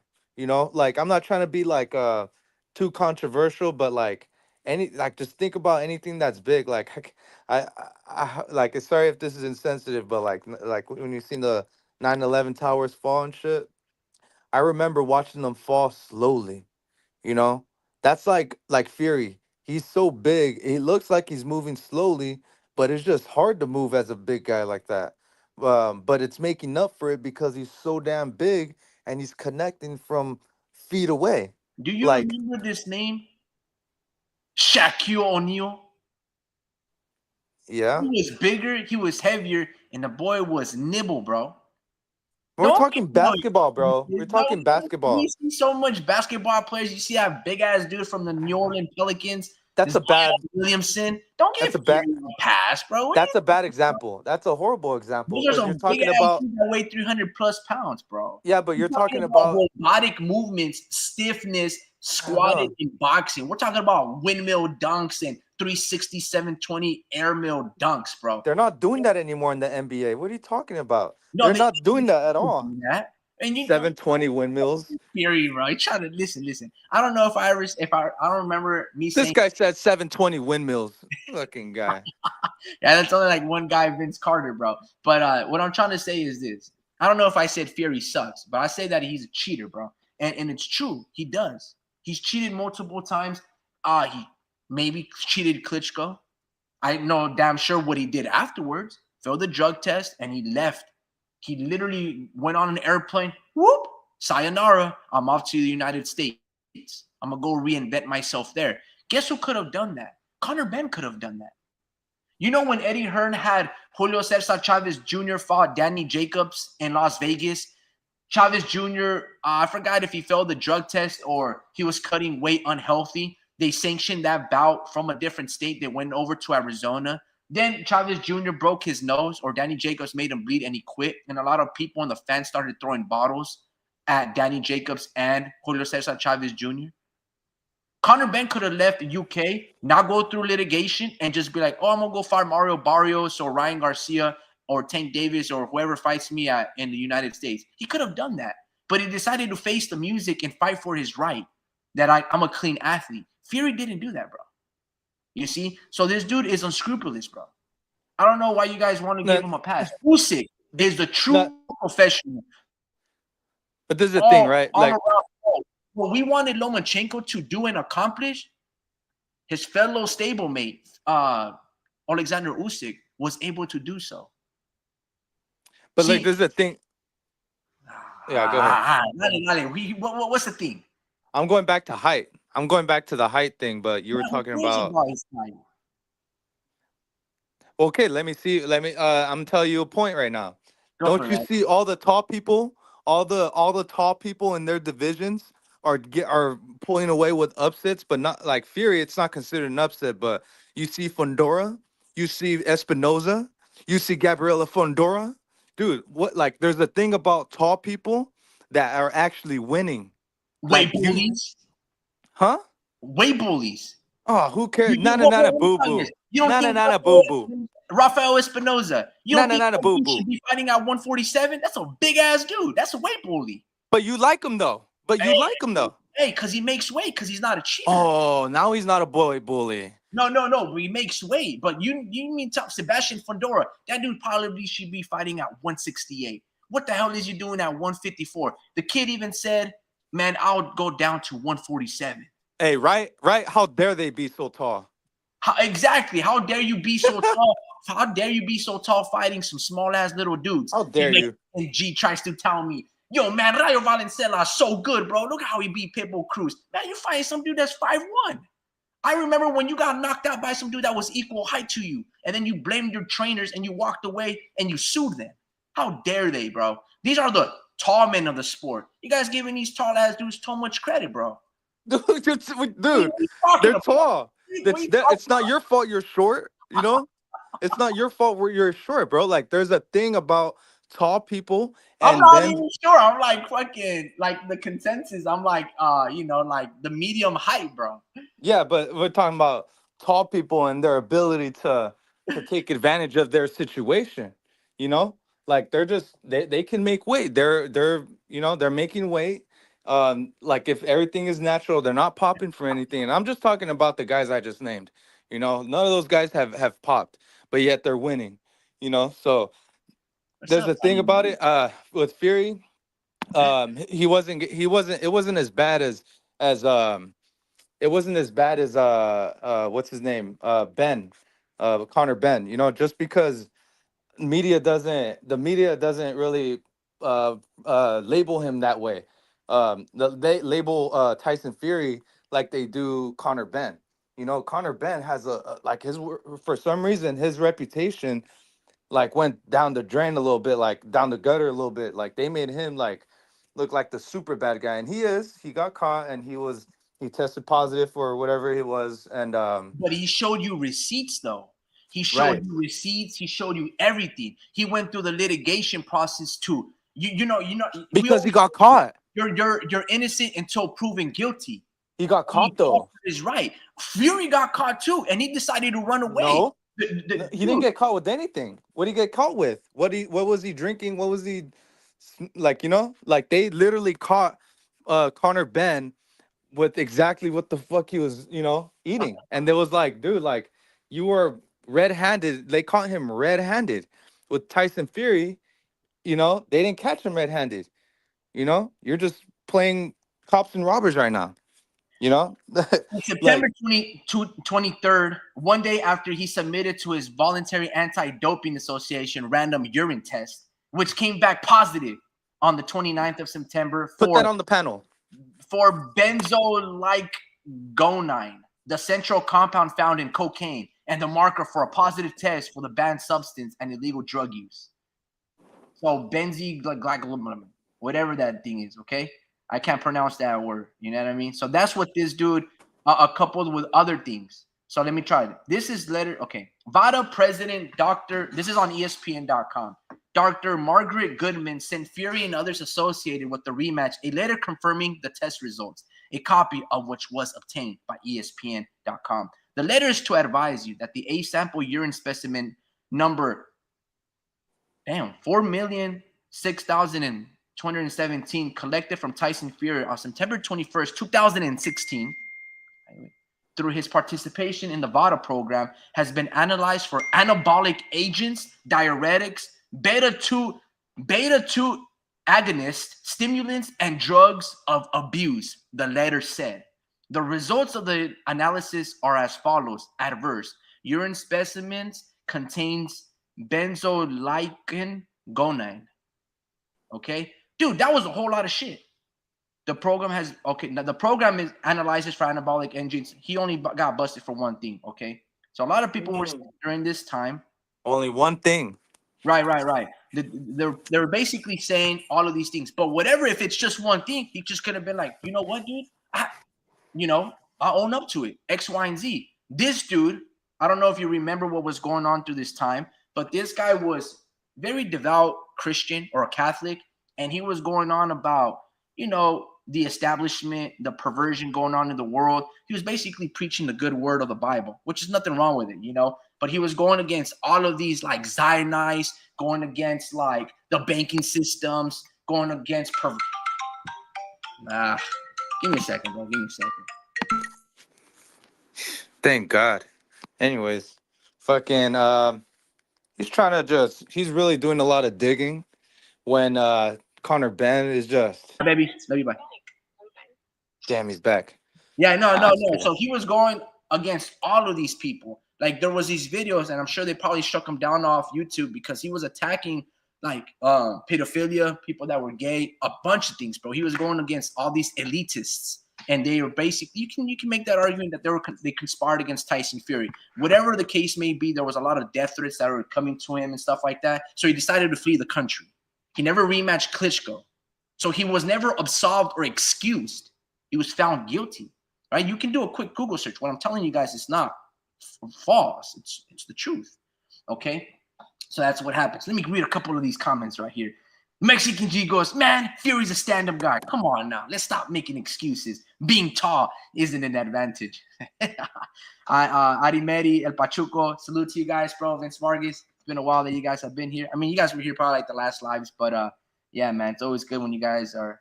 I'm not saying it's an advantage. Being tall is not. Hold on. Les deseo un muy feliz cumpleaños a tu hija y a tu señora, que disfruten las cenas. Provecho.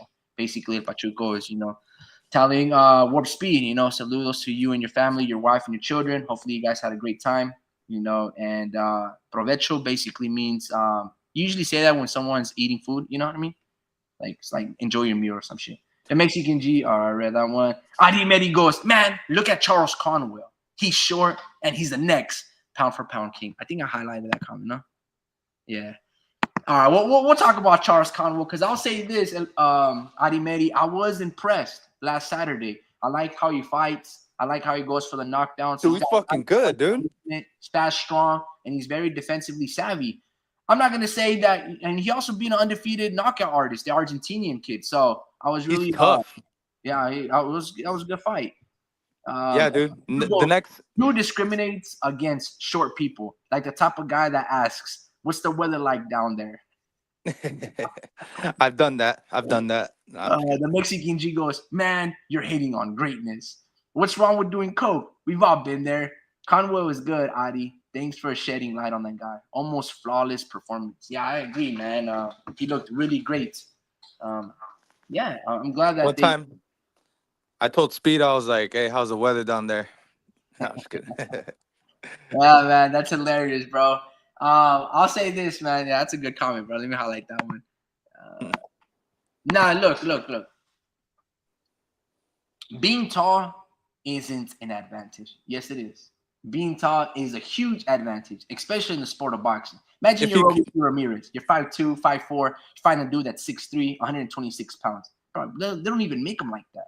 That's crazy to me. You know what I mean? Height is always an advantage. Now, it's not the only indicator. Just because you're tall doesn't necessarily mean that you're going to win. But if you're tall and got the skills, right? Yeah, it makes it really freaking tough. Usyk being the shorter man proved it to us, right? That as a shorter man, he can destroy the behemoth, 7'5" Tyson Fury. He can drop his ass too. You get what I'm saying? So yeah, everything has pros and cons, but being short has its advantages, like being tall. But yeah, no, I agree. Look, I'll say this. So that's what Tyson Fury. It just the reason I bring all these things, and I'm not trying to shit on Tyson Fury. Overall, I like him. I don't. No, you don't think that I'm not going to be going for him or I'm not going to be rooting for him over Usyk. Usyk is what you want the pound for pound or the face of boxing to look like? Now, I know the Mexican G is a creepy guy and you keep him away from the children. I don't mean like his physical looks. I'm not talking about that. I'm just talking about being a no-nonsense guy. A guy that just fights all of the dudes, doesn't demand, these outlandish $100, $200 million paychecks. He's just like, give me belt, give me fight, give me date. I'll be there. Period. Fury is like, listen, you snot bugger. I need 150 million and I need all this shit. That's Fury. He's a money guy. Fury is Canelo Alvarez. Fury is Tank Davis. Fury is not that guy that is going to give you all of these great fights unless the pockets make sense, but not in the sense that what he can demand and supply type of thing. He wants what he can't pull in. You see what I'm saying? If they were trying to offer Tyson Fury what he got paid for Wilder against Usyk, Fury walked away. Fury wanted 10 times of that price because that's what he thinks he's worth. Even though that's not what, if people were to tune in, that's what they would generate. And luckily there's a very strong, influence pockets, in Turkey Al-Sheikh that he's like, all right, dude, how much do you want? 350 million? Shit, let's make it happen. Now, I'm not saying that's what he got paid, but I'm just saying like there's one guy that will meet those demands and that he will pay Fury that money just so he can shut him up because he's all about producing the best. But if you're telling Turkey Al-Sheikh, is he breaking even or is he profiting off this fight? He goes, that's not what I'm doing it for. You know what I mean? He's not using boxing so he can generate profits. He's using boxing as a, gateway to popularize his essential, way of creating the Las Vegas and Saudi Arabia. And all of these things will come later. You know what I mean? He's about big events, soccer and all of these things. That's what he's going for. So it's a price that he's willing to pay so he can be the influence. And this could be the mecca of boxing and no longer Las Vegas. See how much they're paying him? Say again? Did you see how much they're paying him? I have no idea. Bro, Usyk 112 million, bro.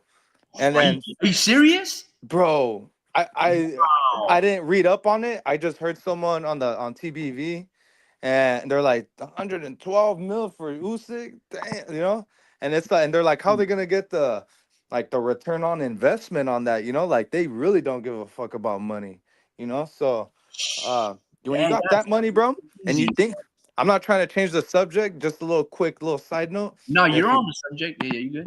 Yeah, if you think about it, it's like Canelo wasn't wrong for asking for 200 million or 150. Like this fool literally seen the escrow money and was like, they got that shit. I'm asking for that shit, Like, so, you know what I'm saying? Like they know, but you see, you first have to meet with people and talk to them. Yeah. Canelo he was reluctant. Even if you don't get along with somebody, you know what I mean? In terms of business, there was this article, I think it was from the Atlantic or the Washington Post. It was talking about the hype. There was a lot of black people making a lot of money and they were looking to buy homes in white neighborhoods. And then basically there was some people that, the homeowners that they didn't want to sell their houses to these rich black people. And basically the banker told them, well, we can't tell them to sell you this house. But if they're smart, they take money because money knows no color. I forgot what the slogan is, right? But basically, if your money is no good here and it's essentially the same color, then they're stupid type of shit. Well, Canelo messed up because what he could have done, now he's trying to play ball with Turkey Al-Sheikh. Now he's willing to pick up the phone and talk. But when Turkey Al-Sheikh calls you, I don't care if you're taking the dump or whatever, just pick up. Just be like, hey, Turkey, I see your car. Let me give you a call back right now. I'm in the shower. But you pick up because you want to have you be amicably with him, have these amicable conversations with him, friendly conversations, back and forth situations. You just have a dialogue first. And if he respects your skills, if he's the one reaching out to you, not vice versa, you reaching out to him, he sees you as a priority. He sees you as somebody that he values what you have and he's reaching out to you. That's power that Canelo had. But then by not picking up these phone conversations, he was being dismissive. And Turkey Al-Sheikh just moved on to the next biggest best thing. or he was trying to go build on his own things. Yeah, So and now Canelo wants to understand, because again, no way is Usyk ever going to generate 100K. I mean, 100 million in any fight. You know, I yeah. don't even think if you were to tally up all of his earnings between the two Joshua fights, even those, I think those were Turkey Al-Sheikh events. But Mhm, let's say the two Joshua fights, Daniel Dubois, it wouldn't even equate to 100 million. But mhm. because Turkey Al-Sheikh exists, boom, that money exists. So yeah, you're right. When Canelo goes ahead and, hey, I want 200 million, Turkey is like, just just talk to me in private. We can work something out. But Right. yeah, Canelo played his hand wrong, and I think now he's coming to light. But Canelo is not dumb. You see, it would be dumb for Turkey Al-Sheikh to now do business with Canelo, because now Turkey Al-Sheikh needed Canelo. Now Canelo needs Turkey Al-Sheikh. Why? Because there's nobody left at PBC. Mhm. Who can he fight? Well, there's Yeah. David Benavidez, but Canelo don't want to fight David Benavidez, and you can't sell us anything else. Because I mean, he can sell us anything that he basically wants. He fucking sold us Edgar Berlanga and it did well. But nobody wants to see a rematch with Berlanga, Jaime Munguia, anybody else. Like, who does he have left? Oh, so there's Turkey Al-Sheikh calling. Maybe I can fight Bud Crawford. Maybe I can fight the winner of Usyk and Usyk, Bivol and Better Beef. Maybe David Benavidez. But all of those things he needs Turkey to make happen. Yeah. And The tables with have changed so suddenly for Canelo, it seems. yeah, Maybe. and yeah, dude, honestly, like it's just a communication thing, bro. Like honestly, you had one guy rushing him, and then he was like literally in between fights, like he was literally, I think, maybe training for, I forget who, but Turkey was like reaching out to him, and he's like, nah, it's on my time, and Yeah. honestly, I think that was like a little like he tapped in a little on his prideful Yeah, side. very egotistical for sure. Yeah, and it's like, dude, honestly, he just probably got irritated quick, and then he didn't respond well, and it's like, dude, like, yeah, it's fixable though. It's never too late. And I think actually right now, I think they're probably still like they're talking. They're in talks, and somebody probably got in the middle of that and realized how much money this dude really comes with. And he was like, dude, honestly, like he probably has a middleman, honestly communicating and saying like okay, we'll listen, but like we want to like, because it was like a little misunderstanding. But the fact that you hear Canelo and Crawford talks, that means, they're communicating, and especially that there were like heavy rumors. So I'm like almost 100% sure they were like, just because of like the podcast and what I read up on, like it sounded like they actually did have some kind of communication, like with each other. So I think they're Huh. in mutual standings, so it's like almost, it's all good now, but my bad for bringing that up. But yeah, it's different with Usyk because he's more, he allows things to happen a little easier. He says okay, and I don't care. My country's still at war. Like there's different things on my mind than to care about how much money is on my pocket. Because my country's at war. It's just a different mindset. And I'm glad he got paid that much, bro. Just because, I mean, not that much, but I'm saying like a humble dude like Usyk, like he's, I don't know. I know for a fact that he's like not gonna, go crazy. Like it looks like he's like a simple man, So I like people like that to get paid rather than like someone who like just throws in your foot in your face, So yeah, dude. But shout out to him, man. Shout out to Turkey, bro. He's fucking making things happen. It may not be on our terms though. Like honestly, I think he's probably looking at these fights like, "Oh, I'm so fucking, like I'm good and all this." It's like, dude, like you always want to continue to be better at your craft as far as matchmaking and learning about the game, about the sport of boxing. But I think he's so business minded. Sometimes that business mind uh, allows certain imaginations to come true, like certain fights to come true, and sometimes it's a little delusion. It's like, you really thought this was good, bro? Like, with this, especially with this weekend's fight, like, it's not horrible, but it's like you can tell, like, he was like doing a lot of imagining, you know. But for $40. It's like, how you gonna do $20 for? I forget which pay per view it was. He was $20, and I was like, dude, that's so hard for me to pass up. You know, Yeah. even if it kind of sucked, like I was like, dude, this is a non-buff. Like this is something that's not gonna buffer on me. Nothing. You know, like $20, fuck it. You know, but this one, 40. Mm, like I hate to be a little nitpicky like this, but Fire Stick Boys, we out. We Look, out I here. gotta read some of these comments because these are pretty interesting. Mark Barabash says, I lost my respect to Turkey after that video call. That was disgusting, disrespectful, and inappropriate. Do you know what he's referring to? Wait, Like, say it again. I don't know. Oh, Turkey ala Sheik video call. I wonder, like, what was he talking about? I think he was in an interview. He was in an interview with Herwani, I think. I might be wrong, but it was like a FaceTime interview. I'm gonna go with the one that's most popular. So this is 3 days ago, 22K. And the final call, I wonder if he's talking about that. Tyson Fury No, gets a prize from Usyk. mm, I don't know which one he's referring to, but if you can clarify what you mean by that. yeah, Uh, I'm not too sure, Mark. If you have more insight or more specific, there's a lot of video calls here. I don't know which one he's referring to. I wonder if he's I'm think talking about the one that just happened 3 days ago. And there was Pachuco one. has some stuff to say. He goes, the difference is that okay, first he talks about first El Pachuco goes, I got Fury by decision in the rematch. I had Fury winning most of the first half of the first fight against Usyk in the first match. The difference is that Canelo runs the show in all aspects, from start to finish.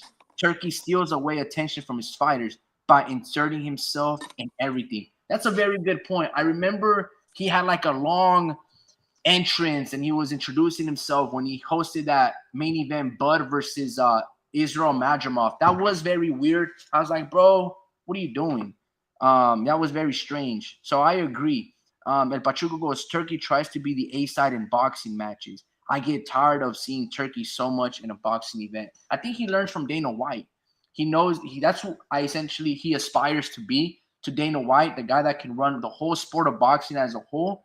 And it might be, I think which is barely getting a taste of what's to come. I think he wants to be the face of boxing. And I think the Ring Magazine, or was it the WBC, that gave him some type of title and award of being like the face of boxing? I forgot. Yeah, It was an award that they gave him. it was like promoter or something like that. Yeah, like just putting on the best fights and shit. Pretty much saying thank you for paying us. But Oh yeah, the WBC dedicated the Man of the Year award okay, to Ali Sheik. nice. I like that. Yeah. Yeah, yeah, dude. Oh, you heard that he's the one that bought the Ring magazine, right? He's the reason Yes, sir. why. Yeah, he's the reason why they didn't put the So hold W. on, hold on. Yeah. I guess this is the video that he's talking about. Hold on. Yeah. So Mark says the first video, and just reading, he goes, I lost my respect to Turkey after that video call. That was disgusting, disrespectful, and inappropriate. So let me read a couple of the comments. Wow, the disrespect towards Usyk doesn't look good for many reasons. You definitely lost some respect from me. And people wonder why Usyk is true. Respectful, pound for pound, the best 12-round undisputed heavyweight champion of the world. Put some respect on his true championship. Turkey should be neutral. What the hell is this? Really unprofessional that he's not neutral. Huh. Okay, so there's 4 minutes. I don't think I can play all this damn thing. Yeah. I'm trying to find if somebody puts a timestamp because they'll shut me down, guys. But I don't care. Let's do it. His Excellency. Hello, brother. Hello, how are you? How are you? Very well, thank you. Why, what is this shape? The shave? I'm growing my beard to look like you. Papa Noel? Yeah. You're ready? Ready. You're on me, one rabbit. One rabbit coming up, cooked rabbit soon. One rabbit in the kitchen. One rabbit in the pot. Yeah, there is space for him. Yeah, no problem. How is everything? Very good. Training away hard. Just finishing off camp now. Three or 4 days, and I will see you in Riyadh, inshallah. Yes, inshallah. But everything's fine. Everything's good. Camp's going well. Very good. And we can have Spencer against Jack Paul also. Yeah, no problem. Okay. Jake Paul. Yeah. we need to put Usyk in this phone call. We need Usyk to be sure. Hello, freak. Hello. We are ready for you. I'm ready too. We are ready for you. There is space in our kitchen for one rabbit more.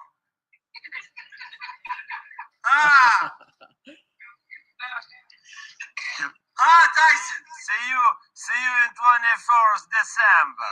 You're destroying my map. No. I want the third fight. Possible. I want theology. I want the third fight. When I beat him on the 21st, it'll be a third fight, 100%. Yeah. There has to be a trilogy. Yeah. How are you doing? I'm doing good. I'm very feel. Don't leave him alone. Don't be afraid. I will not leave you alone. I'm very afraid. Please, Tyson. Ugly little man. Please, Tyson, finish the job. Finish this freak guy. I'm gonna get that on because we need that trilogy. Yeah. Saudi. Come on! Interesting. I did not know that this existed. That is concerning. That's concerning. See, this is what I don't even understand Turki Usyk when it comes down to this. It's like, bro, why are you writing for Fury, bro? He doesn't get it. We're talking about, man, I don't want to get all religious and biblical and all of these things, bro. You don't have to. Come on, bro. What? Look, this is the thing with Turkey. This is the thing with Turkey, bro. He doesn't have the feel of things yet. You know, like I heard someone say this. Wow. I heard someone say this. I heard someone say this, right? They said, you don't even know how to be a boxing fan. And honestly, that makes so much sense, bro, because some people don't have the vision of how the boxing game goes, let alone the emotions that come with it, bro. Like you really have to know, like, dude, like you have to stay mutual. Like all the promoters are probably smacking their faces, like shaking my head, Wow, like dude, like they literally like just with the way he is, bro, like you can tell he's not fully educated on how things go, and things haven't sat, like he hasn't gone hit up about like, hey bro, what the hell, you can't be doing that, so it does look bad, bro. It does look bad. So Turkey now just he's not uneducated, no, or like knows about he doesn't care. See, I think like we were talking about maybe an hour ago, and when it comes down to what if Usyk wins, he's pretty much retiring. That's what Turki Usyk is afraid of. Turki Usyk doesn't want Usyk to retire. He wants a trilogy.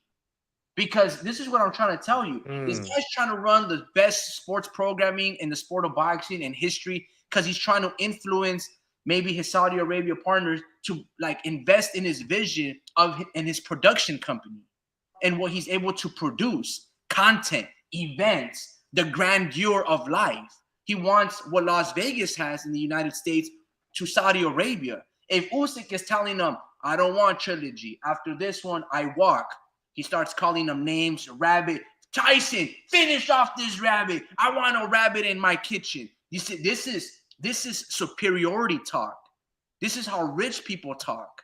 You see, he's like a candy store. He's like, gimme. I want this. Oh, I can't give you that. Chill. Why not? Why can't I have this?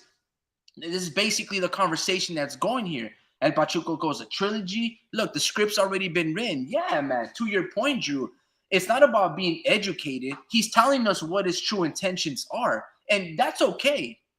In terms of like Eddie Hearn, he goes, I want Fury to win. He's a fellow British, England native. I want him to win. I can't believe he's saying that, right? But my thing is this, is like Turki Usyk is already letting you know why he's rooting for Yeah. Fury, why he's doing this, because he wants Usyk in a rematch, because they make for great fights. I'm sure the rest of the world, depending this outcome, everybody wants a rematch and a Right. trilogy. The problem is, if Usyk wins, like, you can't be playing to the side if you're a Right. promoter, unless you only exclusively promote Tyson Fury. And if that's the case, then Usyk at least knows where he stands. That he's not the in-house fighter. That if you don't knock out Fury, you're not going to get the fair shake. And at least that gives you transparency. At least you know where you stand, and basically that the chips are stacked up against you. Now you know how to maybe do your best to work around it. You know, Yeah, dude. yes, in an ideal world, like you guys are saying in the comments, I completely agree with you guys. You guys want neutrality. You guys want to be objective. It's like, bro, don't influence the judges and the scorecards. And that's what we were talking about in the beginning 10 minutes, Drew, when we were talking about the artificial judging. That's not going to help out anything. In fact, that brings in an extra variable into the equation, and it's going to manipulate the statistics. I've always told you guys, you can add robots, man versus machine. It doesn't matter if the coding in the system is flawed. You have to have these judges interact with one another, go into like the jury, go into a courtroom, and we get the final verdict. These judges have to hash it out together, share scorecards, share results, talk it out, who was the winner, which rounds you score which. 10, 15 minutes, you come back, you give us a decision. But the fact that these guys can't interact with one another, they can't use CompuBox, they don't give us any concrete evidence of why they see it, what kind of style that they favor, the forward aggressor, the person that retreats and boxes defense more. Because we don't have that transparency, it becomes very muddled. And we're just like, how do we navigate this? But this right here, this last 30 seconds that I've played, at least we know what Turkey wants. He wants a trilogy, which leads all of us to believe that he wants Fury to win. So is he trying to guide and pay off these judges to favor Fury in a decision? Possibly. Now the question becomes, what is Oleksandr Usyk going to do about it? So let's hear these next 2 minutes. Hold on. I win again. No, you lose again. No way. He had a mistake in the first fight. Now he know his mistake. What the fuck? In his corner. Now it will be hard. No dancing anymore. No dancing anymore. It's my dancing. Let's see. You're wasting time to shooting movie with The Rock, and you're wasting time to dance. Let's see. Hey, my friend.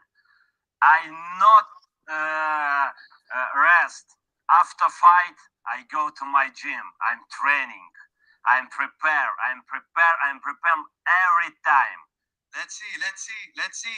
Tyson. Can't wait. 21st of December is my time. Yeah, the belt's coming back home, and there'll be a trilogy.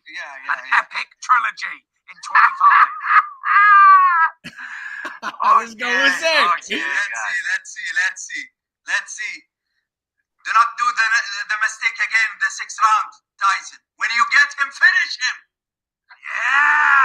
Yeah.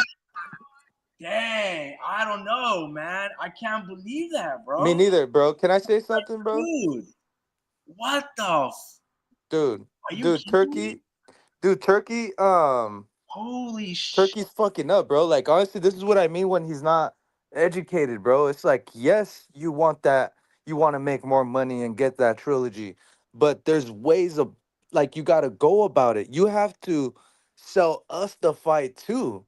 You can't. These guys are the guys that are gonna be in the ring as well. But honestly, as a trust standpoint, it's like Usyk. I gotta feel some type of way for Usyk now.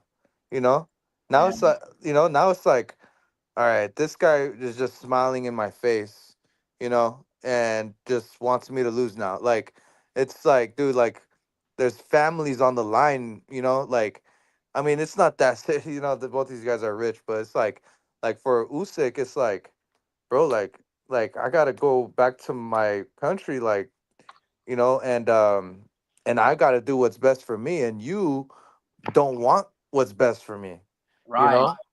So it's like one of those things where Like you don't look at things as a boxing standpoint. You look at it as a money standpoint, you know. And yes, you got to make business decisions, but at the same time, you gotta. There's like a career standpoint. Like you gotta, like, I don't know. Like he doesn't pass this promoter slash, yeah, like whatever he is, a promoter. Like he doesn't pass it with flying colors, you know. Like he really just shoved his way in here, you know. And I hate saying that. I sound like I'm unappreciative of what he's done, but I guess a nice way of me putting things, but for, like, just so I won't sound like I actually hate Turkey, because dude's done a lot. I rather educate the man than because we need the money, you know, than to actually shit on him and actually run him out the sport. And if he doesn't know how to take criticism, then fuck it, you know, fuck it. We'll get the real champs that actually are willing to fight for less money, and we're gonna find, you know, I don't know. It's just Turkey has done so much for us. Like he's making it hard right now. You know, Well, you're making it hard. he's essentially only given us like 2, 3 really good fights, right? Right, Bivol, right. Turkiev, Bud Crawford, Madrimov, and that was a stacked card too, because I think it had Jared Anderson But versus next year Cody, too. and then this fight. Yeah, no. So he's look, Next year too with man Shakur. is imperfect, not just Turkey Ali Sheik, but men in general. So there's pros and cons to everything. But yes, if he's all about being impartial, being fair, you can't have this in like this cannot be a thing. That's crazy. In privacy, sure. But like, wow. The Dude, fact that he's like, yeah, I see where you're coming from. I see where you're coming from. But man, let me read some of these comments. This is pretty shocking to me. You know, bro, you don't really see this type of openness. But the production for this video too, bro. Like they did the most for this. El Pachuco goes, oh, I remember seeing clips of this. It's a little cringe. Adi Medi just seems like playful banter from all three. I am very feel. I love that line. Yeah. El Pachuco goes, trilogy? It's the script's already been written. Damn. Daniel Penny goes, what's going on here? Adi Medi goes, phone call was scripted. How was Usyk ready to be on FaceTime call on a casting couch? Also, professional cameras were already rolling on Usyk's end. I'm wait, let me see. Did I miss like a wide shot or a close up? Oh yeah, I see, I see. Oh, okay. Well, how was he there? I didn't It see was that already neither. scripted. Hello, freak! So that's what Adi Mehdi is referring to. How was that? How does that occur? Professional cameras were already so it's very true, very true. That's actually a very good astute point, because that went over my head right there. I was Yeah. so focused on the conversation that very true. This thing looks scripted at least. It just kind of reinforces that maybe this is not a real fight, guys. Ah, Let me see. don't say What that. was scripted? How was Usyk ready to be on FaceTime call? And there's a camera pointing him as he's on the couch. Adi Medi goes, also professional. Okay, we read that one. The Mexican G goes, Turkey only takes goats to his casting couch. Fucking guy, dude. Turkey is the biggest and richest boxing fan, says Warp Speed. He wants a trilogy because he sees the potential of great intrigue if each split 1-1. Yeah, I think everybody sees the potential and things of that nature. However, like El Pachuco goes on to state three, comments after, compare this fabricated trilogy to one of the best organically grown trilogies in boxing history. That is Eric Morales versus Marco Antonio Barrera. The underlining sentiment is very different. Arimeri goes, I'm with Speed on this one, folks. Turkey wants to cement a legacy in the sport of boxing. What speaks louder than the promoter who creates the Fury versus Usyk trilogy? Man, look, man, you guys are y'all are making some great points. Drew goes with the emoji, huh? Like it's crazy. War Speed follows it up by yes. Besides, Usyk would have to want to lose for a third. He already won once. He can do it again. Mark Barabash goes, I understand that Turkey has a lot of money involved in boxing, but he should be unbiased. I hate that sport has so much politics involved. It should be an athlete against an athlete. nothing else. Yeah, absolutely. I completely agree. That's the man. You guys are just phrasing some amazing sentences here, man. Like, this is great. I agree. Let me read that again. I understand that Turkey has a lot of money involved in boxing, but he should be unbiased. I hate that the sport has so much politics involved. It should be athlete against an athlete, nothing else. That last line, it should be athlete against an athlete, nothing else. Man, could have never worded better anything in my life. That was amazing. Compare this fabricated trilogy to one of the best, Barrera versus Morales. War Speed goes, at Mark Barabash. I think he is only unbiased insofar as he vets to see who is the best. He knows Usyk is undisputed, the sign of greatness and dominance. Now he just wants drama. Big drama show. Man, look, man, that's let's finish up. I think I had like 30 seconds left on this. Hold on. Dantes! I have you on the cover of the Ring magazine. Whoa, the snippet. Did you guys see that? Yes. Wow, the Ring magazine. Fury versus Usyk on the cover, already published. That's dope. Dude. Have you on the cover of the Ring magazine. Beautiful. And this is big poster also as a gift. Wow, look at that, dude. Marvel Studios. That's And fucking you see sick. the documentary in Netflix. Everyone talk about it. And we have another one for this fight. Another one. See you, brother. Looking good. In 3 days. Going well. I guess he's saying there's a documentary in Netflix. I need to check that out. This is what I'm talking about, the vision of Turki Al-Sheikh. You see, this is the stuff that I've been talking about for months and years.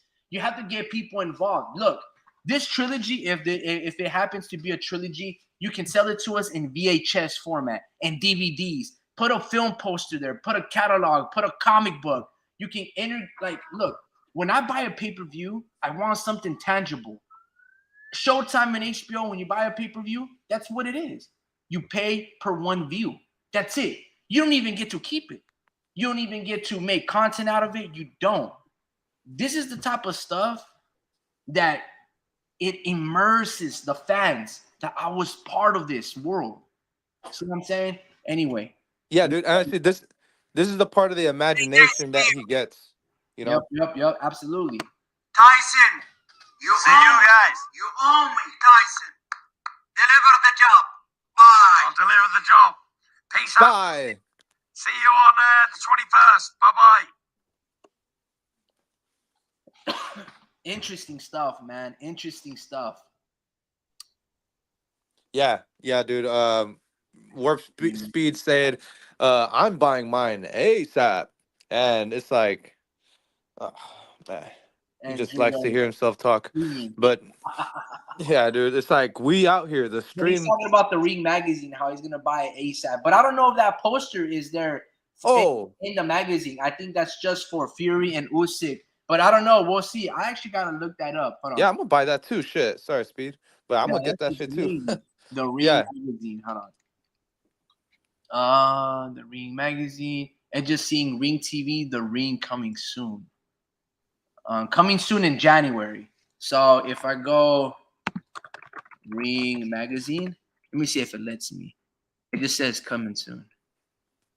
That's all it says, folks. That's all it says on the Ring magazine. Just coming soon in January. That's it. That's dope. So you guys got to be ready and quick to it, man. Look. How much you think? I don't know, bro. I don't know. But this is big stuff, man. Interesting stuff. Man, you guys all make very good points. Is it scripted? Is it not? Is it for the show? Still, I don't, me personally, I don't mind it. Like, you know, but when that sentence that Mark wrote, it should be athlete against athlete, nothing else, no politics involved. And that makes a lot of sense to me. And that's how it should be. We know. See, Turkey wants to, for at least all intents and purposes, he wants to progress the sport of boxing. He wants to make it much more neutral based, which is why he's adding an AI judge as the fourth judge. The first time that's ever been implemented in the sport of history in the boxing. And then you have this moment here, this final call, which could be distasteful. That shows you that you're willing to play these games. Why? Because the ends justify the means. The rematch, the trilogy, right?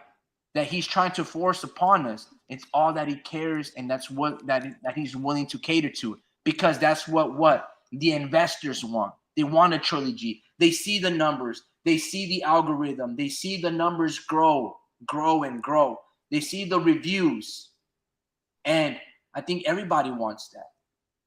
Besides Turkey, but however, when it comes down to true poetry, right? Authentic and organic, as El Pachuco says, it has to be naturally made. You can't just shove it down our throat. You get what I'm saying? So I hear what you guys are saying. I'm a little puzzled.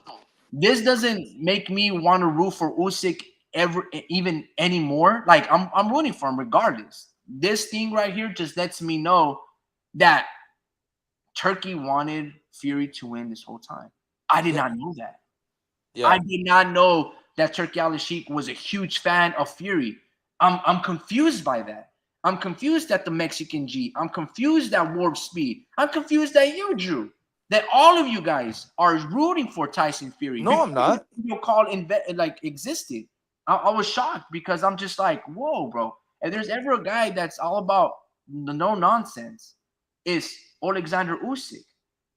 This lets you guys know, Dude, that you guys should now going forward, changing your pick and going Usyk all the way. can I change mine?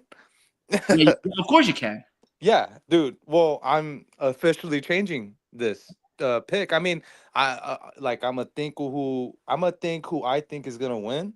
But as far as who I'm rooting for, I was Yeah. rooting for a good fight.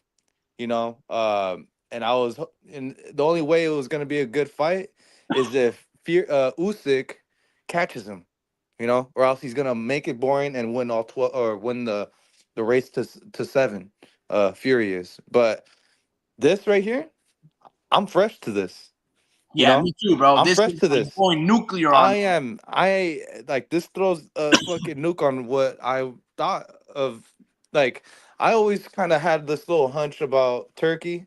It's just he's like his image is still in the process. You know, he can still do some bullshit and make his image look worse. You know, it's just, and nothing really surprised me just because of how he's handled things with Canelo and then Tim Zoo, and then it's just like he's just not a normal dude to like talk to. Like he really does think he can do whatever he wants. He's And somebody that you can't say no to, and if you say no to, he's a petulant child. yeah, dude. And it's like, dude, like you can't even be that way. Like boxing is deeper than that. We care about like they care about as far as like promoters, they care about relationships and how you handle yourself. Like they want your image to be good, just like any other sport. I mean, with Turkey, I really don't like just hearing you talk. I'm like, dude, like I think he really is smart. You know, like he does know what he's doing. He understands business. He just doesn't care. He doesn't care on what people think about him. Like he cares about the money, and it screams so loud, you know. And it's like, dude, like you don't have to make it that obvious, or not even don't even make it obvious at all. Like build this fight up properly, you know. Like like he's all about the money, bro. And it's like, dude, if you manage, if you manage to, I wouldn't be surprised if Fury wins now, you know. But I mean, Well, Fury will make it easier for him to do for the judges to do that if he doesn't get caught. But the third fight, if the third fight is a draw, this shit is a setup. well, think about it like this: everybody and the judges, the hotels, the airplanes, everybody wants there to be a rematch or a trilogy. Like, bet on Tyson Fury. There's only one man that can derail those plans, and that's Oleksandr Usyk. But the hotels, the taxi drivers, the Ubers, the self-automated driving vehicles, the Waymos, and all of these things, every single business wants there to be a trilogy. The only one that doesn't want that is Usyk. You see, the YouTubers, the people that gain access, the people buying tickets, the ticket sellers, the marketing team, everybody wants this to be a third fight because there's more content to produce. There's more things to talk about. There's revenues, there's food to sell, there's food to make. Everybody eats, not just Turki Al-Sheikh, everybody. Usyk included. Usyk himself. And if we're talking about just strictly business, he also should want the rematch or a trilogy, you know, because if there's a trilogy, there's more money that he can take to Ukraine and help aid, you know, his fellow citizens, right? Give them shelter, give them food. So everybody eats. So this isn't like you guys gotta, like, if we're talking about big picture, everybody is rooting for Fury in that aspect of business, in that aspect of making money, of that aspect to making memories, to be part of history. Everybody is rooting for that. However, that doesn't mean you can corrupt the purity, or you should corrupt the purity of the sport and rob or, you know, stack everything up against Usyk. Usyk now knows where he stands. It shouldn't be like that because, as you guys are saying, it should be organic. It should be, you should be neutral based. You see what I'm saying? Turki Al-Sheikh can voice like, look, guys, you know, I'm not saying that I'm rooting for Fury, but everybody would win in a trilogy. Everybody has another day, another months of programming to work with. Everybody, you know. So from a business and a marketing standpoint, yes, you want Fury to win, but if Usyk derails those plans, you know, and if he doesn't want the trilogy, you know, that's on his accordance. You see, but yeah, this is very it's very interesting, I can say the least. And I've never been one person that it's not that I don't understand, but that whole saying the ends justify the means, this is what Turki Al-Sheikh is referring to. And I feel like that's a cop-out, you know, because I feel like that justifies his every heinous, atrocious, you know, crimes against humanity that we've seen in this world occur. The ends justify the means. That mantra of perverting certain things, you know.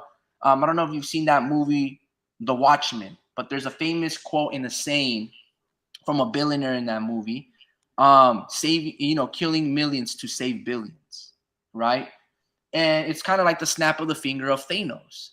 Anyway, I don't want to get too social political and stuff like that, but I can see where Turki Al-Sheikh and all of these people are coming from rooting for Turkey. But as me, as a person that I feel like I have integrity and I've always been pure, as we've been talking about the last 2 hours of why you guys are rooting for Fury, Usyk is none for that nonsense. He's about purity. Olympic 2-time gold medalist, does everything the proper way. And if it wasn't for Turki Al-Sheikh, he would have never made these overly abundance of money that he's getting paid now. But what I'm trying to say is everything comes at a price. Usyk is willing to play along to Turki Al-Sheikh's games. Can he once be that smart rabbit and not get caught by the hands of the trap? We'll see. I don't know.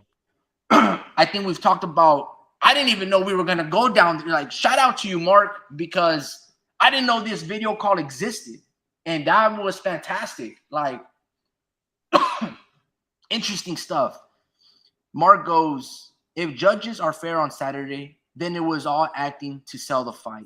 Very good point. Very true. I guess we'll see. That's what Warp Speed's been saying. I mean, if we are to believe him, Turk is so concerned about getting judging right that he has included an AI judgment. I agree. It's very, so maybe there's some controversy that he's already brewing there by trying to favor Fury, because he's gonna say Fury made a couple of mistakes. He won't make those mistakes again. If you have him hurt in the 6th round, Fury, you got to finish him. Rah, rah, rah. Mark goes, Turkey has done a lot for the sport of boxing, and I am thankful for it. But sometimes he behaves like he owns the sport. Wow. Look, man, I don't know. El Pachuco, Vince, Warp Speed, the Mexican G. Mark, the Frieza, Drew. If you guys have anything more to add, man, I think what I need to go do is do a little more research. I need to go watch this documentary. I need to go see how I can get my hands on that Ring magazine and buy myself 10 of them. And I need to get more ingrained of all of these things because this is just scratching the surface. There's probably much more things. Imagine what revelations that documentary has. I believe it's on Netflix. Turkey saying that a lot of people are talking about it. In fact, I don't think I can log into Netflix on that computer and StreamYard. I know they usually black that out. But let's see. I wonder what that documentary is called. If I put Tyson Fury versus Usyk. Oh, darn. We don't have that yet. Tyson Fury? At the Home with the Furies. 9 episodes. I wonder if that's the documentary that they're talking about. It's called At the Home with the Furies. Oh, there's this. It's a season reality show. What the hell? They said documentary. This is. I didn't even know this thing existed. There's 9 episodes. Some are 30 minutes. The first pilot ones are 40 minutes. Paul versus Tyson. Nah, I think it might be that. Let me go to Tyson Fury IMDb. What the hell? I don't think they're talking about that. Nah. Yeah, nah, it's crazy shit, man. A lot of At Home with the Fears. Oh, wow, I didn't even know this. What the hell? Yeah, there's this thing called the Fight Life 24 series TV. There's this thing, there's a short film or short something, 2 minutes called Reignited. Can't Get You Out of My Head from Turkey Al Sheikh is the director. Let me see, the Fight Life TV series. It's called. It follows a year in the lives of 5 top-rated boxers: Tyson Fury, Naoya Inoue, Seniesa Estrada, and Teofimo Lopez, and Josh Taylor, as they prepare for their major career fights. Yeah, I'm not too sure what documentary they were referring to in that video. However, yeah, guys, there's a lot of content out there that we need to be aware of. I don't know. El Pachuco goes, great discussion. I'll catch you guys next time. War Speed goes, yes, he has acted like he owns this sport, nearly 200-year-old solely because he is rich. Partially right, but I do understand why some were rooting for Canelo to shut him down. Well, I feel like in life, you should learn how to accept the word no, and you should learn how to tell people no. To be able to just say no is a very powerful thing. To be able to accept it and move forward when someone tells you no, it's an even a harder skill to obtain. Not many people have that skill. Just kidding. No, I don't think like if you told me, nah, bro, we're not gonna go live today, I'm gonna be like, I'm gonna find a way somehow to go live. You know what I mean? Yeah, it's gonna be some very interesting things, guys. But look, man, on that note, I gotta make myself a coffee because I'm running out of things to say. But Warp Speed goes, arre mi pachuco. Have a wonderful night and a great tomorrow. Yeah, man. Have a great night, guys. Thank you guys for making this very engaging live. This was a very fun live. I did not know this topic was needed to have, but I'm glad I know. we had it, I know. Look, you got somebody else in here too. Fuale Hoflich. Like, bro, we ain't never seen that guy. And we ain't never seen Mark Barabash. Dude, it's like Tyson Fury fans. Tyson Fury fans, man. It's crazy, huh? Yeah, Hoflich says Usyk will knock out Fury in 9 rounds. 100%. I like that comment. Like it a lot. I hope so too. Man. But at the end of the day, man, you know, the powers that be, specifically Turkey Al Sheikh, he wants a trilogy for all of the things that we've been mentioning for like the past 10 minutes. On that note, guys, this was a very decorative talk. I really appreciated it. And I'm actually much more excited to see the AI being implemented. I still think it's a flawed way of judging boxing, but Be that as it may, it's something that we can look forward to seeing part of history. This Saturday is historic. Yeah. Not because there's undisputed on the line, which there isn't. It's because there's a lot of things that are being implemented, how we see and judge the sport of boxing moving forward. A lot of a lot of sports have been using a It lot is of so weird. artificial intelligence. They've been using a lot of instant replay. Boxing doesn't want it, like gets in its own way. And they're doing that on purpose because the ends justify the means. There's money to be made, and this is what they try to do. And Turki Al-Sheikh is just open and transparent to it. As the main promoter, there is a conflict of interest. It allows for corruption. He's telling us what he wants. The rabbit, in this case Usyk, is the only one that can derail those plans. Is it in the best interest of Oleksandr Usyk himself to derail those plans? From a monetary standpoint, it would behoove Usyk to lose almost on purpose. Why? Because there's going to be more money to be made for him and money that he can take to his country, right? And people that are going in war, he can aid. Everybody would benefit if there's a trilogy, right? However, for the purity of the sport, for just straight, cathartic expression, if Usyk gets the job done and leaves an unblemished record for him, it would be the best way to just say goodbye, guys. I love you. I feel boxing. I am boxing. I'll see you guys in the next life. That would be the best walk away. If there's ever a guy in the sport of boxing that deserves to be undefeated and walk away with all his faculties, knowing that he did it his way, it is I am Feel. It would be Usyk, right? Who took on all comers, duck nobody, fought nothing but the top fighters. It would be great for him to have that warm welcome. It looks, or maybe it's just for show, that Turkey has different plans for him. Maybe there's a draw. Maybe he makes Usyk lose. Be that as it may, man, it's going to be very interesting. And hopefully we get a great present this Saturday before the holidays. AJC Sports says Fury will stop Usyk worse than he did Wilder. So some Damn. words, man. We got some polarizing views. Everybody's, Fury fans saying he's gonna win by knockout. Usyk fans saying he's gonna win by knockout. Bro, that's the thing. That's what being a good ass fight, bro. hell yeah. That's how you know, bro. Like you got really 50-50 comments here, bro. Yeah. So, dude, I'm really leaning towards Fury though. Like I just you just don't see after this video call, bro. I mean, how could you go for yeah. Oh, and my bad. Yeah, I'm actually going for Usyk. Like the emotions have changed, but the idea hasn't, yeah, so it's always been like in my head. I was like, yeah, this guy can't. Let's watch He it can't. again, bro. That was crazy, man. Yeah, he can't. He can't not fucking learn what he learned from his mistakes in his previous fight.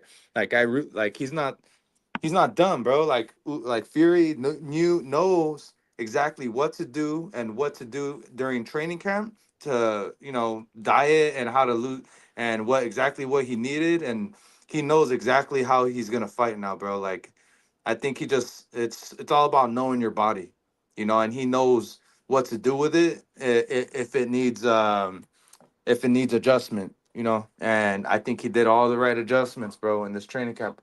And that's why when he said knockout, wouldn't be surprised. Not leave you alone. I'm very afraid. Please, Tyson. Ugly little man. Please, Tyson, finish the job. Finish this fight, guy. I'm gonna get that on because we need that trilogy. Yeah. Saudi. Come on! I win again. This guy. No, you lose again. No way. That's crazy. Mistake in the first fight. Said no way. Mistake. That's wild. And on that note, guys, I'm gonna end it right there. Have a good night, man. And wow, I'll see you guys post fight, bro. That's crazy. Have a good night. Peace. Dude, what the heck is that? That's crazy.